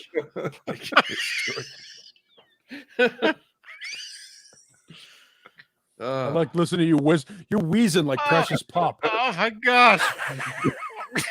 Hey, hold on. Renus is just he's bridge over the river KY. I mean that's a stretch, but that's a good one. There, yeah. By the way, that's a stretch. That's a stretch should be the subtitle for Bridge Over the River KY. I thought the who said it? Hold on. Now the chat's cruising when we start Yeah. talking about this. This is exactly the same That's how we got to exercise finish that I was every doing since starter. Straturday. Wait, Can we do this? Can we do this for 8 hours tomorrow? There you go. wait. Amanda says driving the Miss Daisy chain, but then there's also riding Miss Daisy. Right, riding Miss Daisy. Riding Miss Oh Daisy. my gosh. Anus the Menace. Oh my God. Be the vampire lair. Oh my God. Thank you everyone in the chat, especially Renus and Jeff and Tom. Is that a title? Renus and Jeff. Renus and Jeff. What was that? Beaver and Buttface. Oh, Titanic. Oh, Dawson's Crack.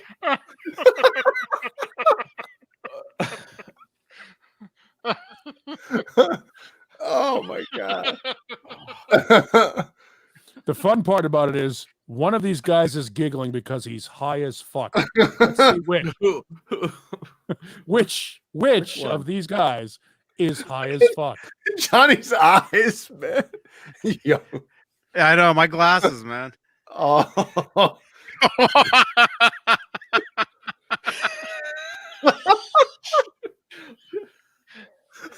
And that's how you play which of these guys is high as fuck. They just keep coming. Arachnophobia.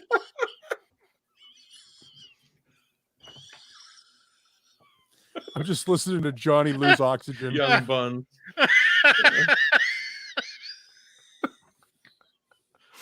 Oh my gosh. Oh no. Ow. Everybody does Raymond. Oh, Pump up the volume. this never ends. Bill Cosby. Oh no. What? Anyway, you want an ending? Can't believe you guys all missed rear end at Bernie's. Thank you, everyone. My head hurts right now. I know. Oh. That's a real movie. See, I'm sure it is. you guys think this stuff is great, but I know a lot of people have already Googled porn parody movies and they just listed them off. Jurassic Park. Oh my gosh.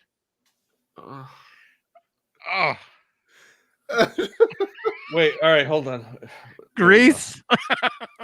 By the way, my head. John Bial ends the show. Take 7. Wait, I just gotta find it. Hold on. My head's really hurting. Oh, And I can't see. That is a brain aneurysm.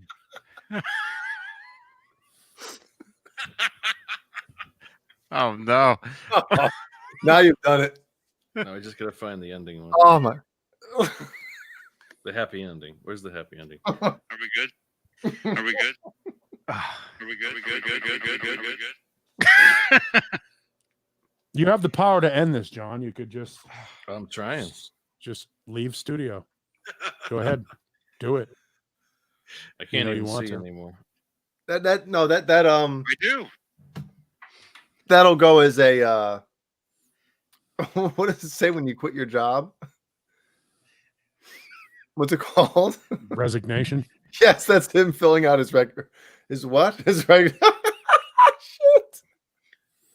His resignation. Oh. I don't know. Awesome. If you leave this so early. I can't even read these. Well, I don't want to bring the show down. Are we good?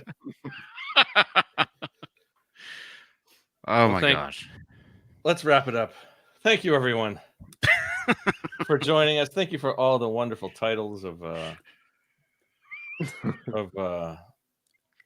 legendary porn movies. Sperminator. Roboob Cop. Robocop. Die Rock Hard. Oh man. Oh my gosh. Saturday Night Beaver with John Biel. Oh, There we go. Saturday Night Beaver. Oh.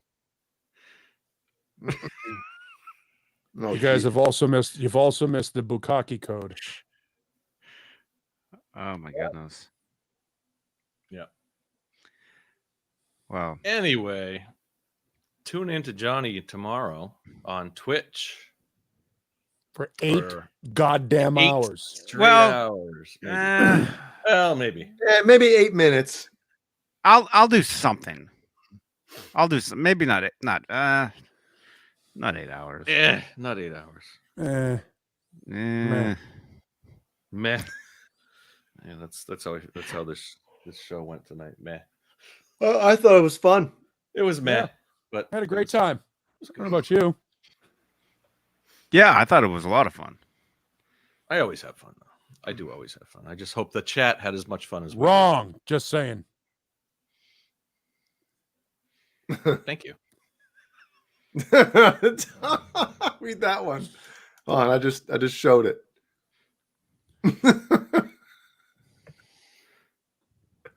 It's the Wonderful Life one. The Da Vinci Load. Oh my God. Oh boy. Yes. Thank you for all who participated in the chat. Participants. Murphy said, Been entertaining. Johnny thanks you. next time talk about every piece of gear you own. Oh. Well, Let's do it now. Good. Let's start the 8 hour. Well, this can be. Oh my God. The first. how about the first 3 every hours piece of Johnny gear stuff. you've gotten rid of over the years? That's a good one. Oh God. So you can see everybody pissed off. I wish I had a lot of the stuff that I used to have. Everybody's got one that got away though. Instruments and everything. Mhm. Yeah, exactly. There's one guitar or piece of equipment that you wish you never got rid of. One. Or one that always least sits back. one. And it's Yeah. funny because I just saw and I don't remember the model name, but a Music Man, 100-watt Music Man, 65-watt. I'm sorry, a 65-watt Music Man combo amp at a record store here in town in their used musical instruments section. So I looked it up and I'm like, and I'm seeing that, and they want $500 for this thing. And I'm seeing it, on Googling this model and all these people talking about the one that got away. I love that amp. I love that amp. Oh, I love that amp. And I'm like, wow, everybody has the one that got away. Yeah. That you wish you'd never sold or let anybody I wish I had borrow. my Kramer Focus. It was one of the guitars that I don't have anymore. My acoustic bass amp. I had the full acoustic bass stack, acoustic 400 series amplifier with a 1x18 cabinet. I sold it for like $150 for the whole thing. Oh, I bought it for $150 back in the day, but nowadays it'd be worth thousands. At least $1,000 anyway. I know somebody that's thinking about selling an '84 Kramer Beretta. Wow. If anybody is interested, I think that'd be a good one to get. It'd be a rosewood neck, though, right? Rosewood fingerboard. That's what all the Berettas had, right? No, not all. No, there were some that did have maple, but they were Maple. with the hockey stick headstock. It was a very short run with maple fingerboards. Then they went to the pointies. Yeah. I don't know. Maybe. They're out there. what's going on? He's just I'm mumbling. just having a conversation with myself. I had a nice drum kit too. I had a nice Tama drum kit that I wish I still had, man. But hey, I should have never got rid of my pacer. I had a nice PA system. I wish I had my PA. I used to have a nice. I used to have everything. I used to have all that stuff. But hey, Oh, Dane says He wants the Beretta. wants the Beretta. Dane, check your Facebook messages. Dane, I He's want a that huge Beretta guy. Well, Kramer neck. I'll ask the person if they still. This was 2 days ago. He told me that he's thinking about selling it. So I can ask him tomorrow, and then if so, I'll make the connection. I hook you up. So you're a dealer. Just the middleman. Just the middleman. So you're a street level dealer. Don't give me that much credit. Well, That's I regret selling my my blue Music Man. I should have never sold it. anytime you sell a Music Man, yeah, All right. Well, I thought we were wrapping this up. those are good. Now that we're talking about music gear, I want out I of know. here. I know. I know. Let's keep talking about farts. Oh. Well, once again, thank you, everyone, and yeah. How many we had fun. thank yous are going We to had drop fun out tonight. here As many as I can until it's over. until somebody stops this nonsense? Have a great week, everyone. Tune in on Tuesday for you got Paul, Johnny, and Mancuda. Don't forget to see Jay and Johnny on Fridays. And hey, we got shirts coming to us. Well, we'll get to see that next week, maybe. We'll do some unboxing. How come every one of these shows is called Talking Guitars and Music? Because that's supposed to be what we talk about, but we don't know. Just in case we start talking about that stuff, I'm like, yeah, oh, that's right.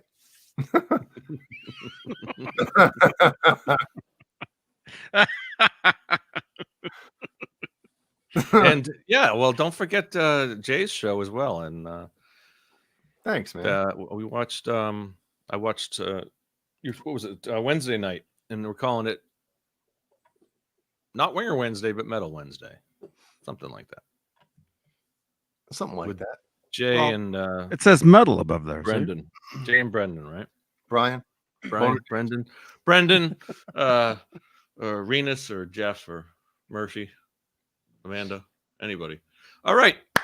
Thank you, folks. Have a great week. Let's wrap it up.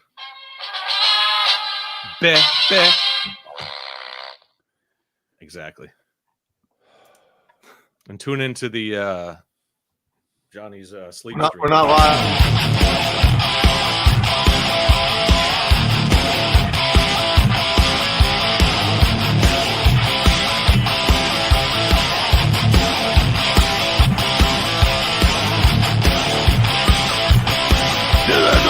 To this song.